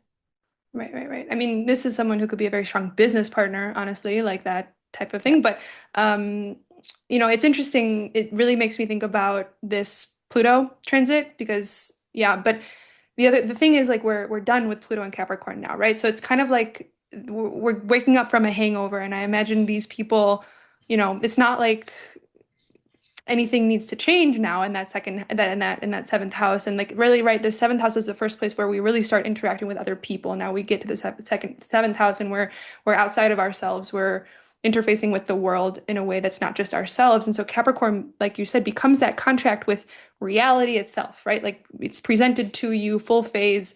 And so now that Pluto's out of Capricorn, it's not like you're done with the structural maturing, all the changes that you went through, but there's almost like I don't know what would you say to that? Because to me, it's like we're still on this hangover. Like we're not having Pluto go back in, but it still feels like something is like I It's don't still know. adjusting. It's reminding me of patriarchy and matriarchy, Mm, that's part of the remodeling of the seventh house, is anything that is, we're finding that middle ground now with those topics, and especially for Cancer mm, rising or people with seventh house Capricorn, they might have gone through more experiences where noticing where that's still playing a role in their life, as far as some of those, if we bring it to patriarchy and matriarchy, though, a whole other big topic. But I think it just adds a layer to, we're now trying to meet in the middle with what's mm. happened with Pluto and Capricorn. And that's where there's still a big question mark as to, we just had Pluto crumble, and Pluto's just gone direct as we're recording this. That's So right. it That's went right. all the way back to 1 0 degrees Aquarius, or 1 degree. Did it go to 122. zero? One some 122. 122. So Yeah. it's still so close to Yeah. Capricorn energy that when we're looking at Yeah. Placidus or other chart systems, Porphyry, this is still going to be very relevant for the That's journey right. for a lot of people, That's right. especially just after this retrograde. So Mm-hmm. we don't expect to have all of the pieces of that Pluto journey set, but this week, as Pluto goes direct, That's we right. might start to feel some things click into place, and That's it might even right. be uncomfortable. Um, No, that's yeah, spot on. No, thank you. That's what it's still I was, changing. yeah. No, I really needed that. Thank you. I mean, this one, I don't know. It's big. It's Yeah, very big. It's it's a big big. one. It can go in so many directions with the I know. seventh house. It's really this It really the angles can. of the chart affect our whole lives. Yeah. So that's where we try to divide, but it really like when we're talking about the first, fourth, seventh, and tenth, it applies to our entire lives. Yeah. No, I think, I don't know, Jen, also you and I, when we end up talking about relationships with people, I feel like we all like there's always something we can drop into. I think like maybe that's definitely for another combo, That's but another like this video. this Libra thing, this like whoosh, there's a lot I feel. But I think for now we've done a Yeah. good job for what we need to do.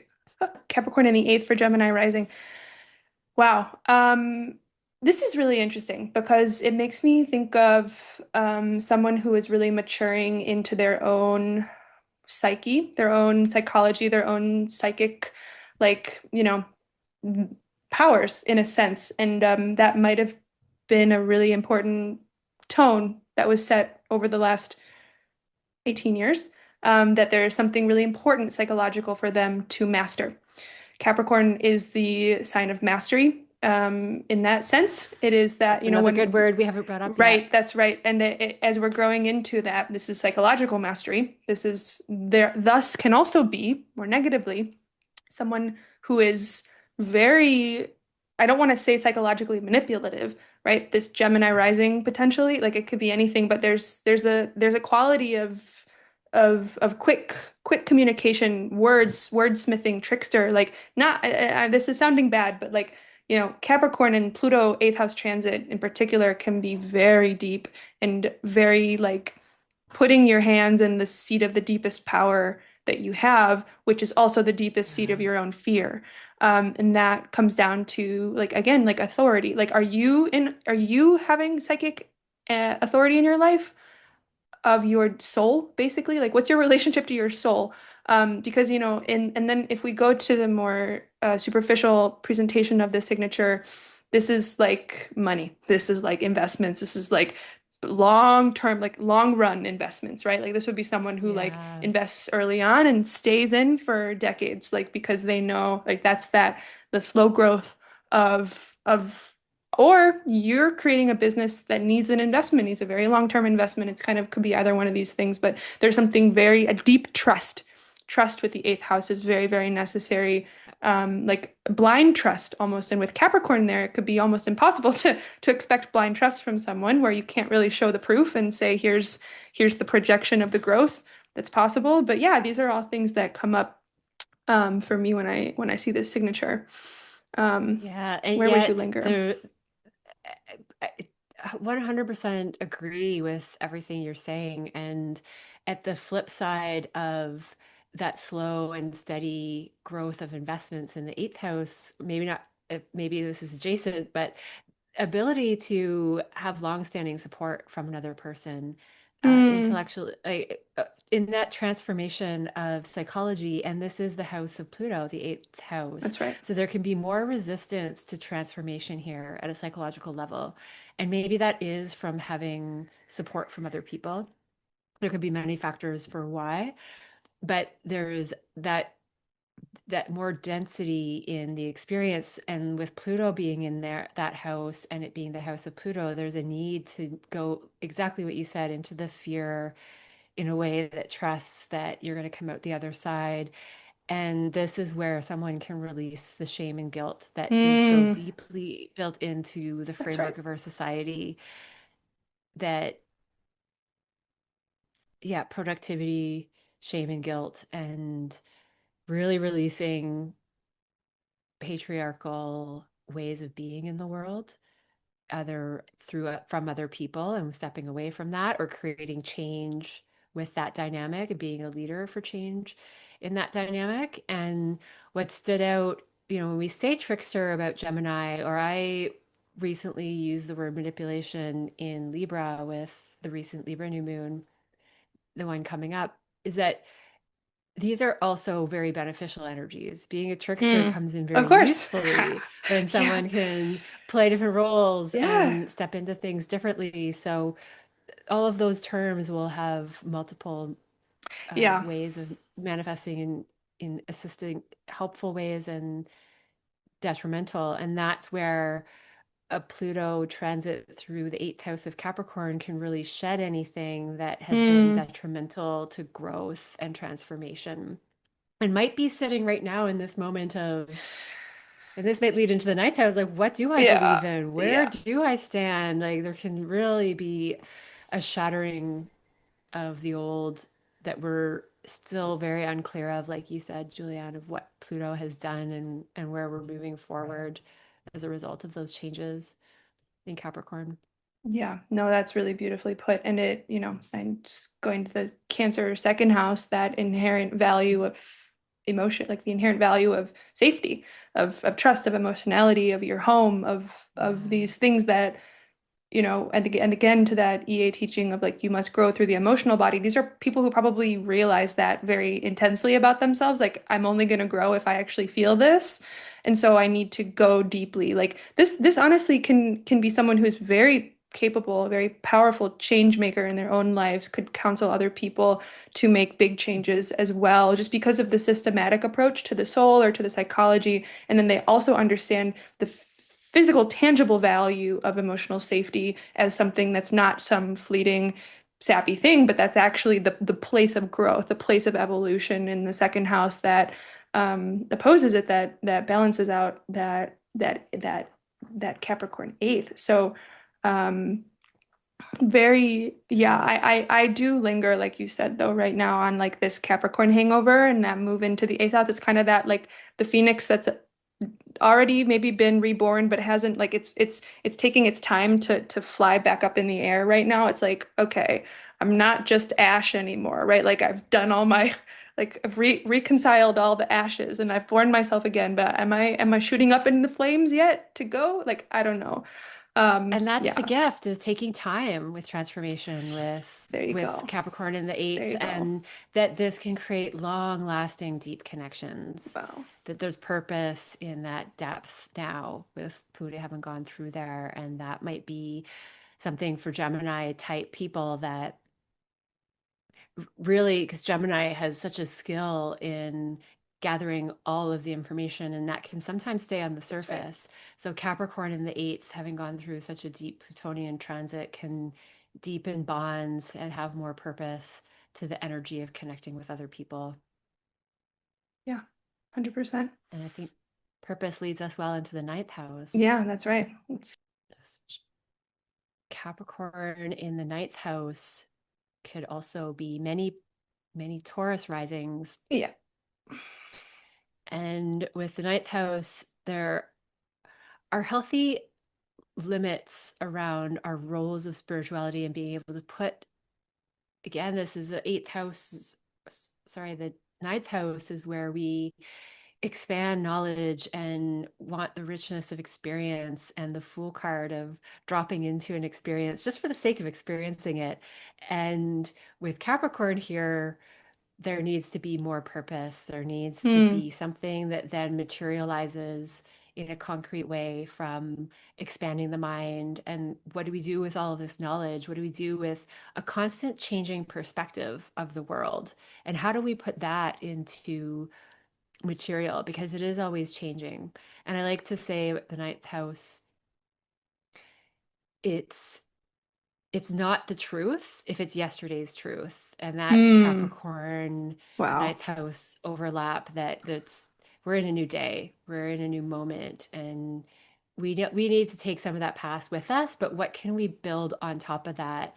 And this is you, Julianne. This is Jupiter in Oh, that's Capricorn. We true. have Oh, I this didn't even think overlap about that. energy of like Oh this my can't God. stay stone. This can't stay Yeah. just the foundation. This needs to constantly grow. This would be bone remodeling for bodybuilders that grows a lot faster than the rest of us.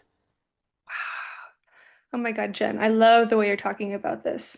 I didn't even think about myself at all.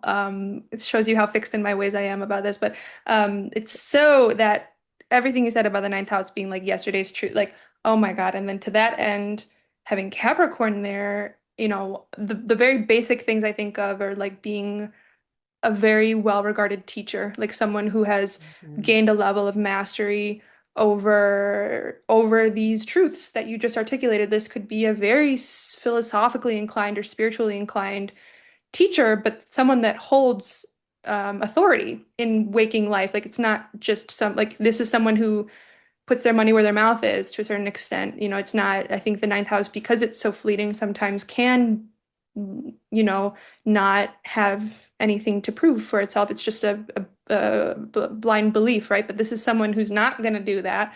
I mean, if they are, gives me like a more like big church leader, like where there is a lot of people, there's a lot of proof in other people, in the structure of reality.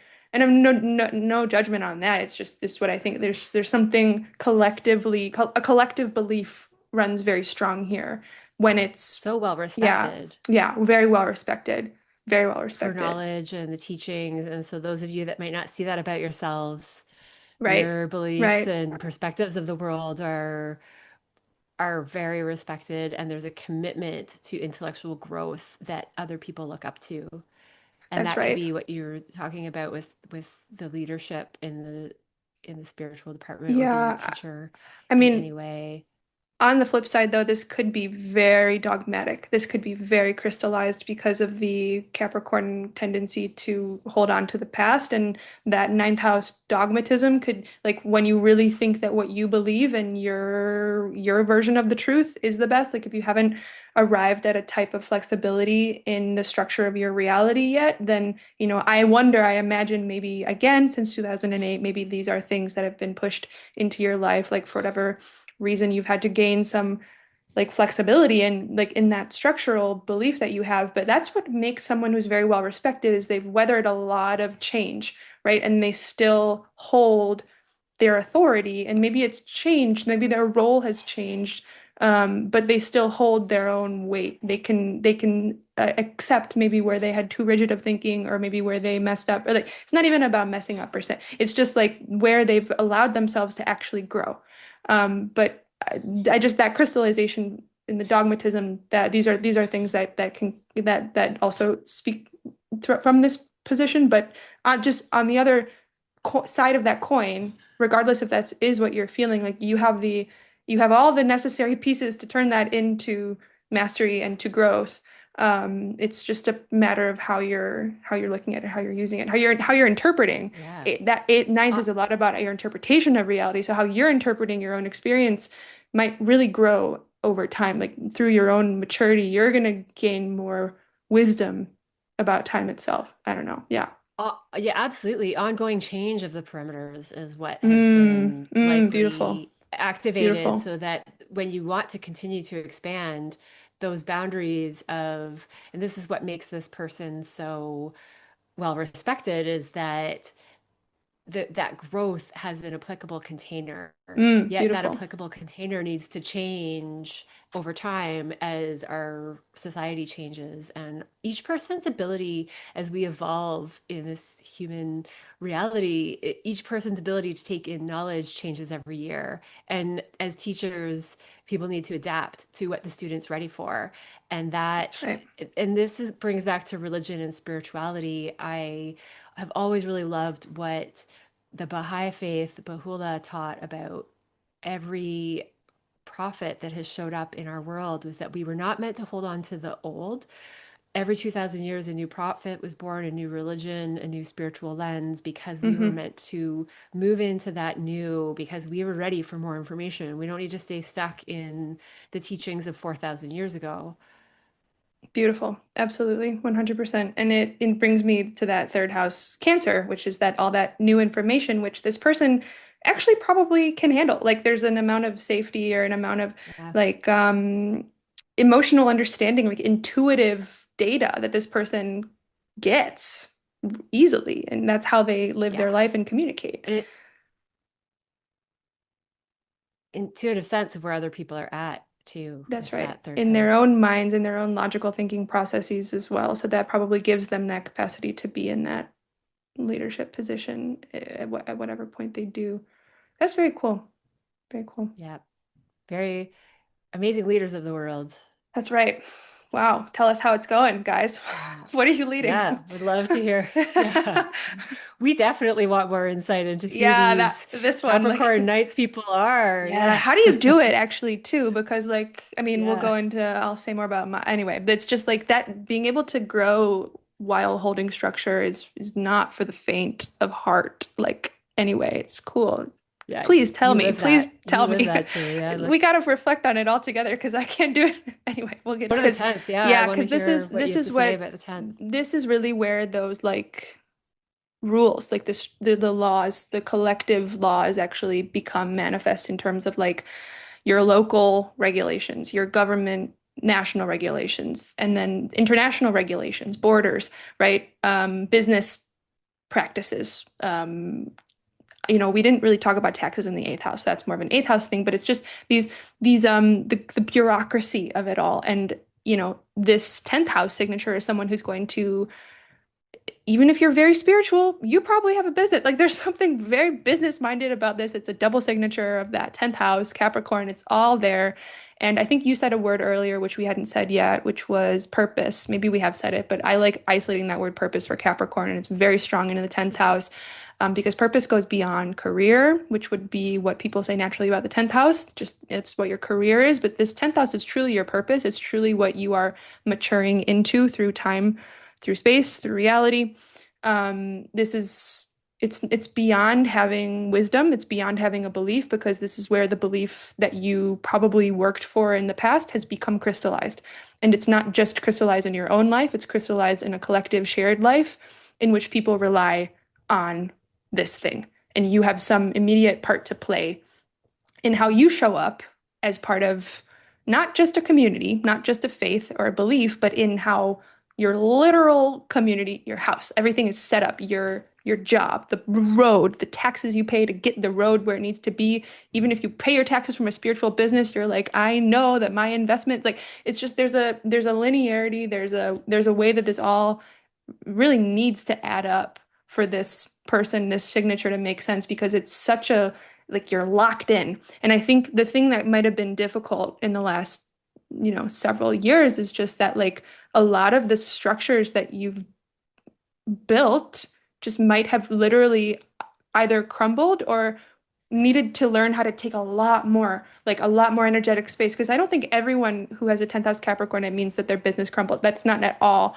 what the point is here. But the point is like Pluto Big wanted job transitions, big career transitions, transitions. changes. I know a lot of Aries rising people that just jumped around a little bit while Pluto is Mm, in Capricorn because of that reassessing yeah, what work and when everything I'm hearing you say is that for those people with Capricorn in the 10th house are so ready for yeah, self-authority now. yeah, There's a yeah, new awareness of understanding how to work with the parameters of yeah, societal rules and boundaries and be an authority figure for yourself outside of whatever some maybe outside of whatever those rules of society are now, because there's more interplay between what one can do and what we can do effectively within those rules and public reputation, because this is so mm, right now. Cancers have been going through a lot of 10th house activation. And I see this as learning how to feel comfortable in public and step out in a role that you really want to be seen for. And with the polarity of Cancer in the fourth house, safety is home in the inner world. And there can be so much discomfort to merging those two inner world and outer reputation images. And what do you want your status to look like? And something that we're reworking now is what a public and career reputation should be, especially in a Capricorn sense, because in the 50s, being business focused had a certain dress code. It had certain language that you had to use in business. And now we're creating some leniency in there. It's like we don't need to wear a suit to be respected. We don't need to keep our dialogue, and this is more third house, in a proper manner. We can expand those rigid rules of leadership and still make it work and make it work more because it's more relatable. Capricorn can be, as a leader, can be too separate from the people that are looking up to the person in this role. And when we shift a little, so we're more human, we're less of a just this authority figure. It reminds me of a father that is too strict. It's like, are you even going to follow that father's rules? Or if that father's a little more like Cancer polarity, like, hey, honey, these rules are here for this reason, and I'm going to be here and I'm going to love you, but we're going to implement these rules, then the person is more likely to get on that same team. Yeah, wow. So this is, I realize by porphyry, my Jupiter's in Capricorn 10th. By whole Yeah, sign, I was it's thinking 11th. about that. And So I'm going to it's let so you take away funny. the 10th and 11th. Yeah, I just to reflect even on this moment of what I said before and then hearing you speak, like for whatever reason, I feel like I clicked into this purely 10th house, just like rattling off all these things that I knew. And I'm like, "Brrr," and then you start talking and I'm like, oh my God, there's no heart. Like I need to like bring some like, I'm just like rule, structure, this, that, da da da da da. And it's like, hey, like let's be a human a little bit. Like let's like breathe into it and understand the vitality of it. I mean, I just witnessed myself because I didn't even think about the fact that this was part of my signature by Porphyry. And it just was so second Right. nature. I was just like, let me explain to you this. Like, let me mansplain this to you. It wasn't, I don't think I was mansplaining, but No, anyway, but I love that you're bringing this up about your chart because you and I have also had this discussion off screen, and that's how I see you is that you don't need to put so much focus on your Capricorn energy because it's so already there. So you could be more in your Jupiter in I Capricorn wish. placement and go into, I think you do without noticing. I think I do, but it's everything that you just said because it's this piece of me stepping into it now. Like there's like it's like okay, it's time. There's an amount of work that this element this position also needs to do though. There's an amount of life preparation that needs to get you there. I mean, you are born with it in the chart, but you do need to come to a conscious awareness where you can then choose it. And then because if I'm just relying on it, I'm just letting it flow, then I don't know its value, right? Like I don't know what the purpose of it is. I just feel like my energy has shifted. And so I think what's happening is just this fine tune. It's this Capricorn hangover and it's like because having Pluto there was a lot. It was like I knew that something was powerful there in me that was changing, totally, totally changing, totally dying and being reborn. But it was so sensitive. I mean, it opposes my sun, that Cancer polarity. Anyway, we can get into it with the 11th house too, because my sun is in the fifth. But anyway, there's just like it's a lot, and it's very interesting that it is really just it's like a straight shooter. It's a real this is a signature to have Capricorn in the 10th is just like and then everything you were saying about learning like these shifts away from the rules and like having the kind father speak and explain to you why the rules are there. They're not purposeless. I think we're so used to having rules that are are not standing on their own 2 feet anymore, right? Like the bureaucracy is being held up by a stilt. And so what's supposed to work doesn't. We're used to things that Yeah. like not working that are supposed to work. And so there's an amount of like over anyway, I could just be on a soapbox about Yeah, this. no, I But think that's great. And I think it's the piece of not being held on the framework of the past that Capricorn gets mm, stuck on, and totally. that we can move. We're not fully in Aquarius of the revolutionary stage, Yeah. yet there needs to be a remodeling of the framework before we step into that revolutionary 11th house stage, which is fitting now that we're in this Yeah. alignment of the Aries chart and now can really talk about what the 11th house breakthrough and what's really possible there. Capricorn in the 11th, which would possibly make you a Pisces rising. Um, so here's where, to me, it's like the flip side of Capricorn in the ninth is because now the horse is really before the cart. Like you're really trying to expand materiality. Like you're really trying to expand the structures of the world with Capricorn in the 11th house. And this is my signature. The way it's shown up for me, like most manifestly, is just being a part of very interesting groups that have been very well structured, like through governments. I've been in very like governments and institutions, which would be kind of the more Capricornian thing. I have been able to be a part of groups of people, like networks, 11th house, which are beyond my wildest dreams. Like it's a great fortune that I've had to be able to access this, but this, right, it's like the this structural capacity of the Capricorn element, the um essence, or like rather the archetype of Capricorn, which provides such clarity, such support, right, in its most mature expression. Capricorn is like you have the resource, you have the space, you have the intention, you know why the space is necessary. So go into that space and do something completely new, right? Like it's really like allowing like really have a meeting of the minds, right? It's kind of like having a AI or a philosophy club within a really old institution, right?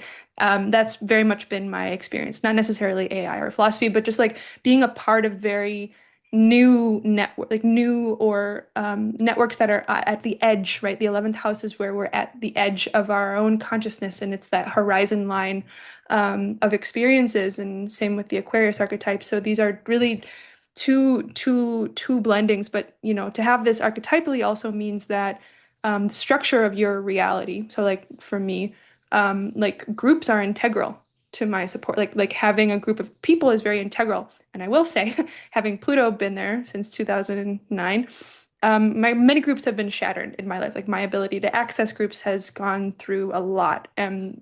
They've been very powerful, but my ability to connect to them and draw resource from them, to add resource to them, has varied very dramatically over the last, yeah, 10 years. So yeah, that's my experience right off the bat. But And probably building more consistency for you now moving forward. I would think that the yeah, work oh yeah, that that hang everyone's yeah. done with Pluto Mm-hmm. in Capricorn is that it may felt like the groups were inconsistent, but this signature is going to be could add a quality of longer lasting people that really fit your Uranian That's right. qualities of being different, and that there's a layer that's accented here too for letting go. And I'm curious how you feel about your experience with this, Julianne, of letting go of guilt and shame for wanting to create change, and that there's a Wow. maybe a piece of wanting to change and other people in the group being resistant to that, and how do you navigate what you see as a more divinely guided intellectual way of doing things that hasn't been Hmm. done before with Aquarius,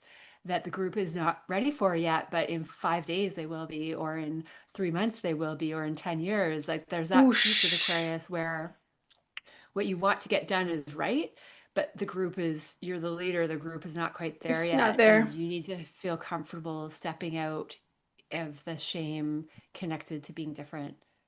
Well, you hit the nail on the head there because it's still something I think, you know, I think I've worked through a lot of that. There absolutely was shame. And I don't think I had the vocabulary to even speak to that process happening because it was happening very quick. The 11th house can be very quick. It's really like, you know, I can have the structure that I think is right to put in place. And then I think because it's been back and forth over the last few years, Pluto in and out of Aquarius into Capricorn, this whole it's been a bit blurry. It's been a very, very deep. And so I don't have like, you know, I think I'm just stepping into that now of not even knowing how to make it work, how to like wait the amount of time, but recognizing that that's what was happening. I wasn't failing. And so it really is letting go of the shame. I wasn't failing. I wasn't failing other people. I wasn't failing anyone. I It was was going to say just, that you're not letting people down. You're not letting yeah. people down with this Well, signature. well, I You're can tell you're you though, shifting them. well, that's a very kind reading of it because I can tell you I really did feel like I effed up big time in some of my own pursuits, which is fine, right? That's the learning, and that goes then to the fifth house Cancer here, which is like my pride is in my emotional resilience. Like I really have to trust what's lighting me up and the like it's very emotional, right? And so if I didn't have these big emotional dips with that big Pluto transit in the 11th, like or the this Capricorn, this destructuring of intelligence even, right? Like that 11th house is also a personal intelligence if it's not manifested in an actual group outside of you. It's how your mind works, how you're constantly in negotiation or conversation with like your higher self, the conscious, like the matrix of reality in an algorithmic sense. Like astrology is also the 11th house. And so like me learning a very clear system of astrology has been a very clear expression, I think, of this, like one that I want to master or rely on, right? Like, but yeah, no, that fifth house And you're Cancer. Yeah, go ahead. I was just going to say you're prepared enough with this signature. Like the preparation that a Mm-hmm. Capricorn can need to feel, that can be the stickiness to the past, is wanting to be prepared for Right. everything. And in the 11th house and Uranus and Aquarius, it's with Capricorn there, you have the tools. That's right. You you and I think that that speaks to the leap that Aquarius can be. Just Yeah, take that. This is everyone who has this is going to be prepared to take that leap in ways that they don't necessarily always feel because they want to do their best. that's right. And it's just not going to feel that way when you're breaking the mold. And No. I think And that's such an important piece to talk about the fifth house, Cancer emotional side of your self-expression in this realm. yeah, I mean, it's really right. If I go back to this way, I think I've been trying to put the Capricorn archetype in really any houses where you already have that structure. And so to deny it would be denying yourself some structure. So even if I think it's been failing, like it's basically what you're saying. There's just because Capricorn can be very stuck in the past, it's like trying to merge the future with the past. And right now it's just we are so thick in the middle of like of this shift, but we are on the way. We are on the way out, and it's not even just that this someone with this position can do it; it's that they need to, right? It's not like a possibility; it is what's already happening, and so you're either going to be in resistance to it or in flow with it, right? Like per my quittings, all the things I've quit, I've tried to quit this role so many times, but this is one of those ones where it'll just be like shot back into my brain, and I'm like, okay, like I have to do like it's just one of those Aquarian insights that comes and it's just like here's it's like being handed the structure from on high. Like here is the framework that you need to push out into the world. Like please Yeah. own it. Like please take responsibility for it. You're a Yeah. master at it. You've Well, shown that many, geez. many Thank you times for in that. That's nice, knowing what but needs to be, it's true, and knowing what needs to be tweaked in the group right, it setting to make it efficient, effective, mhm. functional. And that's the Capricorn gift. And yet it takes a strong leader and inner authority to step into that leadership role in the group and to redesign how the system functions in the 11th Beautiful. house. Yeah, beautiful. No, that's so well put. That's so well put. And I put an element to just resistance to change here. That's That's another great. one where it can it can be tough to let go of the foundations. And there's a nuance in using what's been done and stepping into the new with Aquarius and Capricorn, that we can't just leap into the new and forget about the foundation altogether yet. And a lot of people need those baby steps when we're working in a Mm, group of change. And that brings me back to the patience with Capricorn parts of our charts, is that they are going to feel slow. They're going to feel slower than we're ready to work with, and especially when with any this, type of Aquarius yeah. energy, if you have Uranus I in was just Capricorn, saying you're going that, to feel this all the time. You're going to, oh my yeah, God, a that's dance right. And of a lot of breaking. people have Uranus in Capricorn. Yep, Yeah. So it's so right. real. I mean, and that's a really interesting, we haven't even talked about that. Like, I mean, people will have Uranus in many different places who are living now, but some will. So anyway, this is a really interesting, I think basically everything from the ninth house to the 11th house is very, very interesting to have Capricorn. It Um, is. just because it's like you really get into the structural mechanics of it. You're like right before it, you're in it, or you're right past it, but you're nowhere else. Like, because in the 11th house, I keep wanting to not be there anymore. And it's like, haha, you're still there. Like you can't like you can't actually like you're just an alien on Earth in a certain to a certain extent. Yeah, that's a Anyway. good one. Alien on Earth. And those are how we put things to function in the outer world when we're talking about the Mm-hmm. ninth, 10th, and 11th house. So Yeah, everything else is an internal job that's to a right. certain degree. And those are the houses where it's an external job. And as far as Pluto going through that house, I wrote, afraid to break the mold until we feel so confined that we have no choice. And Oh, that's great. that's That's great. that's what 2000 since 2008 has been. So again, hard to come out of that hangover and know really what just happened, but probably a lot of forced situations to see how skilled you really are at Yeah. breaking the mold and moving forward in a new way. Yeah, I mean, and just to say this, if you're Pisces rising with this signature, I mean, it's really hard to even know that you exist sometimes because your immediacy is just like everywhere. And so, yeah, I don't know how that actually links, but I just like, if you are a It's an Pisces important rising, note. like there's so much like right when you're in these latter parts of the zodiac or the latter parts of the houses in your chart, it's just like you're not in charge. Like your own inner authority will direct you and will and things will manifest outside of you, but like we're working not just for ourselves, not just with ourselves anymore. And yet Pisces rising is like I don't even exist. I don't anyway, I have to figure out how to say that in a better way at another time, but it's why No, Pisces that's rising is a everyone's, wild signature. I'm like, why would yeah. anyone be a Pisces rising? Like why Well, am and I? having just gone through Saturn in Pisces, so there's Oh my another, and God. now we're about to get into the 12th house. So I just think what Yeah. I've been seeing with Pisces people is that there's so much foundational work that was just done with Mm. Saturn in Pisces for three Mm-hmm. years and Mm-hmm. Pluto. I wasn't even paying attention to Pluto in the 11th house in Capricorn and that piece, but that it's about really getting solid in how you meet the masses and how you structure the massive gift of Ooh. Pisces expansion. And Pisces are about to go through even more of that, like Pisces expansiveness. And in order to hold that, this container has been built over the last 3 years and eight years or 18 years. Was it 16 in Capricorn? I never Sorry, know. Pluto in Capricorn. I But never know the number. yeah, that's I'm like, whatever. It's just coming anyway. to, yeah. Sorry. I'm still So hungover, Pisces have honestly. been Yeah. totally Pisces have been going through a lot of hard structure work and in a place that's hard to talk about structure. So we can get into the 12th house of Wow, that's so Capricorn beautiful. and What what a that. charitable reading you've done. I think it's feel personal to me because I'm in it, but I think this could be true of really any of the places, all of the signs. But anyway, Okay, 12th so house, here we go. okay, so No Capricorn in pressure. the 12th house, Aquarius rising.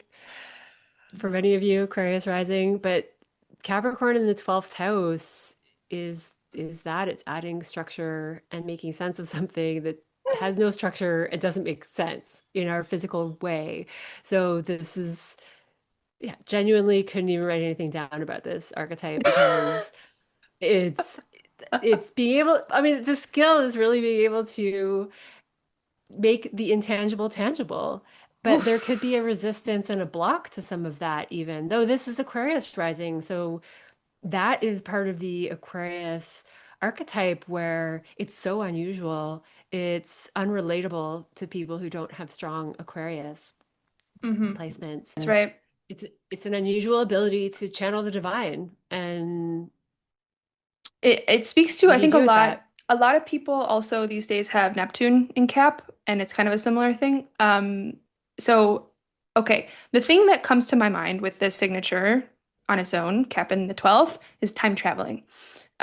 Like it's like being able to like really leap and bound. I mean, that's true of an Aquarius, like an Aquarian signature on its own can kind of be this time traveling, but like right, the borders don't exist, right? You can manifest wherever you need to in whatever time you need to, whether that's through your consciousness, through a channeling, through your dream, or through literal reality. Like I don't know anyone who does that personally, but like I wouldn't put it beyond someone to be able to actually like dissipate and manifest into a new body with this signature between Aquarius rising, like, and this is the type of stuff that's real, like out there future, but like at its best, that's what this looks like to me, right? It's like being able to understand, which is not possible. Okay, you can't understand the 12th house, so it's silly of me to say that, but it's like the closest you're going to get to understanding the mechanics of the all. This is like a master manifester, you could say, someone who is like, um, you know, when they have also spiritual authority, right? That's and here's the other kicker we're in. Saturn Neptune conjunction balsamic we're in right now. We haven't even touched on that, which I'm glad about because it's a whole freaking thing. But this is the same thing, right? This is a Saturn Neptune archetype and it's about the boundaries of reality. It's also about the inverse of that, which is the reality of boundarylessness. Like there's so many like the inverse is just as interesting as the normal. I don't even know what it's the 12th house. I just get I know that you get it Yeah. too. It's like it draws you It's somewhere it's else hard entirely. to it's hard to talk about for some reason. I Yeah. find but as guidance, I just to come full circle, I checked a few more celebrities, and here we have Oprah, Michael Jordan, and Jennifer Aniston, to name Oh, a few. So interesting. Michael Jordan, like I think of that with being able to the way he could dunk shots, right? It was Just his do it. Yeah. just do it. I I mean, guess he that's could Nike, but yeah. step into another reality of using That's right. Mastery. his energetic realms Yep. into a physical mastery. And Jennifer Aniston as an actress, she just does so many different things and plays so many Mm-hmm. different roles that I think of divine into a strong intuitive ability. I mean, and then we have Oprah that is so ahead of her time with the way that Mm-hmm. she opened up to spiritual topics and bringing that Interesting. into people. Reaching the masses is another thing with 12th Right. house Right. energy as far as ability to connect with people of all different walks of life. I Right. mean, that's an intuitive thing where you're tapping Beautiful. into the energy of lots of different manifestations of souls and what they Right. need to hear. And as an actress, Jennifer Aniston does that too. She broke Instagram when she decided to go on Instagram and she had instantly so many followers that the whole system crashed for a day or two. You can look it up. I didn't know It's that. That's yeah. And so cool. she's someone who is just adored by so many people. Mm-hmm. Yet she doesn't come across as particularly Uranian, That's but interesting. her ability to relate and a lot of people appreciate what she does in the world Very is strong. And interesting. same with Oprah. It's so interesting that you're saying this because it so the 12th house also like foreign lands, um, Capricorn government structure, diplomat, right? And usually you would get like a Libra thing with a diplomat, and Libra is also kind of celebrity, right? It's this like it's Libra Venus being the lower active of Neptune and all of this like possibility, the beauty of Neptune, the what being well liked. But it's interesting because Jennifer Aniston is a little bit less like stereotypical beautiful celebrity. She's very beautiful, but it's more just like your example, like there's a shot, there's like a instant or like all consuming structure. Like she commands structure with her with her energetic presence in a way that is beyond like a beauty, right? It's beyond like a normal influence. This is like supernatural influence. This is like a politician, not a politician, like I said, like a diplomat, like a foreign diplomat who's just actually really smart. Like it's not they're not in it Yeah. for like political gain or anything. It's just Well, we someone who love her natural. energy. Yeah. I Yeah. think you really nailed it with that. It was Yeah. her essence that she expresses, and there's a relatable a piece to that Right. that she isn't like what you said with stereotypical, what Mm-hmm. we put on a pedestal just for the surface. She's an Right. energetic expression Right. that is admired, and Right. Oprah as well. Right. There is a godly love that comes from these Well, people. Like, sorry, to speak of God, like this would be a very powerful religious signature too, someone who finds like religiosity through or connection to the divine, to the all through a structure, through a bounded structure. So someone who is strongly religiously oriented, or just like maybe this is someone who knows that, like the church is not all there is, but that's where they go to find that connection to limitlessness. I mean, it's that earth containment, and so yeah, I don't know, certainly a Jennifer Aniston's just doing that. I don't know if she's religious or anything. Like it's very and interesting. that's I wonder. well, she's very spiritual, and that's Oh, the really? thing with, yeah, Oh, and that's the thing interesting. with the Capricorn element is that there's a breaking of that mold to tap into the 12th house expansiveness of spirituality, yet leaning on the structure that works for delivery for these people that are in the public. Wow. I mean, yeah, master shapeshifter, master Yeah, like time traveler, like that's kind of his signature. That's very cool. That's very, very cool. That's really interesting. it is. We'll have to go over some of these, yeah, celebs who are Yeah. just this like Justin Timberlake and Shakira are also on this list, and Oh, interesting. they just music wise Hmm. were uh, yeah, I guess I see a lot of Aquarius in that with the Aquarius rising, Yeah, that I see a lot of Aquarius too. there's such I, creativity in the 12th yeah. house that's tapped into, and that Mm, is um as artists, like they weren't typical artists. right. Justin and Shakira, they did kind of tap into a more divinely guided something new that came through the Aquarius first house. Your job, Capricorn, is in the collective unconscious, and then you are an expression, like an immediate, unique expression of that, right? With the Aquarius first house. Like you exist and it's unique, but that's because your job is to be in the collective unconscious, like creating Nailing order, it. right? So Yeah, yeah, totally nailing it. Yeah, that's cool. that No, is your it's really job, to cool. be an expression of God. And it Like doesn't look like that. Like Jennifer Aniston, no, like you would never look at her like that, but yet no. she is just in the she is a Yeah, role model for interesting. that. And that could be the Capricorn 12th house. Like it almost hides that 12th house connection in Jennifer Aniston has a very classic That's right. representation of that. Like that's that Capricorn class that can show up. And Wow. she's refined, and Oprah too. That's right. And yet, That's right. That's right. And it's so interesting. Yeah. The Aquarius thing with and her Pluto, for friends too is like really like her. Anyway, but yeah. Go ahead. yeah, and her oh, I forget what I was gonna say. We might have exhausted Uh, Jennifer on this one, which is fine, but go ahead.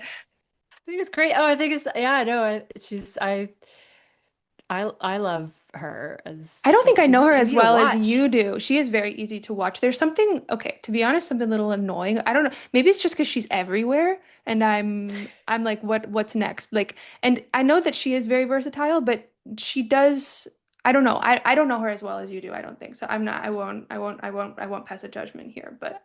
I But don't I know, can say she's had an but it's a undeniable good perspective. influence in the world. And that's very Capricorn 12th is like structuring. She also is a representation for everyone of the structure of our collective unconscious. Um, Yeah, like she holds that for everyone. You look at her and you're looking at your own collective conscious because she embodies it in her bones. Um, Capricorn 12th. yeah, that's a really good way of putting it. And it is another signature that has such opposing dichotomy of structure and structurelessness and infinite ability to have have authority. And there's Wow. also like a Infinite ease ability to to that have a authority.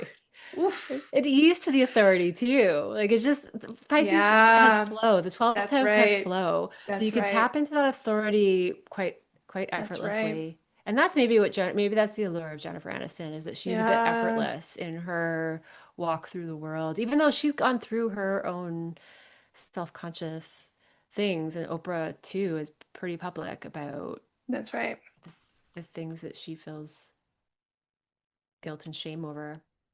And Wow. that's one of the things that can be a subconscious layer in the 12th house Hmm. is that Capricorn energy a subconscious thing that comes out, and is it there to help bring out those subconscious elements of shame and guilt, and bring that into light somehow, because the 12th house is light. I think of that with Neptune and that Yeah, energy. energetic space. And like I imagine for all these people having Pluto now, whether by whole sign or porphyry, like cross your ascendant is a really major deal. And so there's a lot been going on behind the scenes for a while now that you're gonna step out and start changing your life. I mean, that Pluto crossing the ascendant is Yeah. huge, It huge. is. And that's the thing with the 12th house is the cosmic womb and where the Mm. energetic changes and brewing are going on in the background in some ways. And yet maybe not with Capricorn there yet.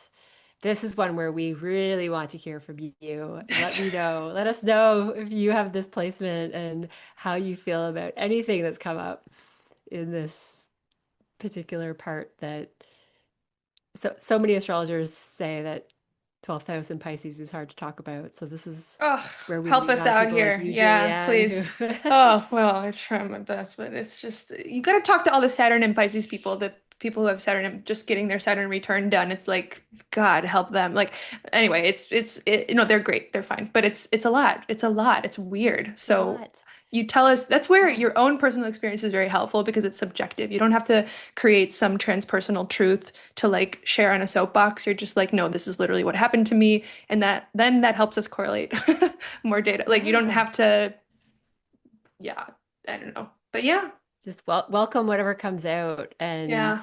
yeah, form into structure is so challenging, yet it's what we just bo are born into. Like that is what birth is. It is energy that just is born into structure and yet it's hard to do in the physical world sometimes, or we just do it without thinking. Here's the 12th house blind spot. We do just do it without thinking, and that's Michael Jordan's tag. Just do it. I see. I don't even know if that's his, right? But it's like he got so Maybe much it's not. Is that money from Nike? Yeah, Nike. It's sorry. Nike, but didn't he Yeah, work with it is Nike? Nike. I And think that like, was we're gonna have to I that did that check maybe this, was a collaboration with but them. still, he got He grasp of did the work with entire Nike. collective unconscious. Everyone knows Michael Jordan. Like that's a Yeah, huge, massive. Whether it's his or not doesn't matter. The fact that it even came to my mind when you said that, there's an association. insert There's quote. a Yeah, yeah. exactly. So Because we yeah. are finishing up Saturn in Pisces, and everyone, if you're reading this for one part of your chart, everyone is going to have a sense of Saturn in Pisces and how it's and I have a video on it I can link below, but we should Oh, definitely do nice. another one, Julianne, and talk more about what's coming up for this last Mm-hmm. cycle because it's these finishing of cycles, the last retrograde when Saturn goes direct in Pisces, which I think you wrote the right It's the end of this year. November It's like 28th, it's November. November soon.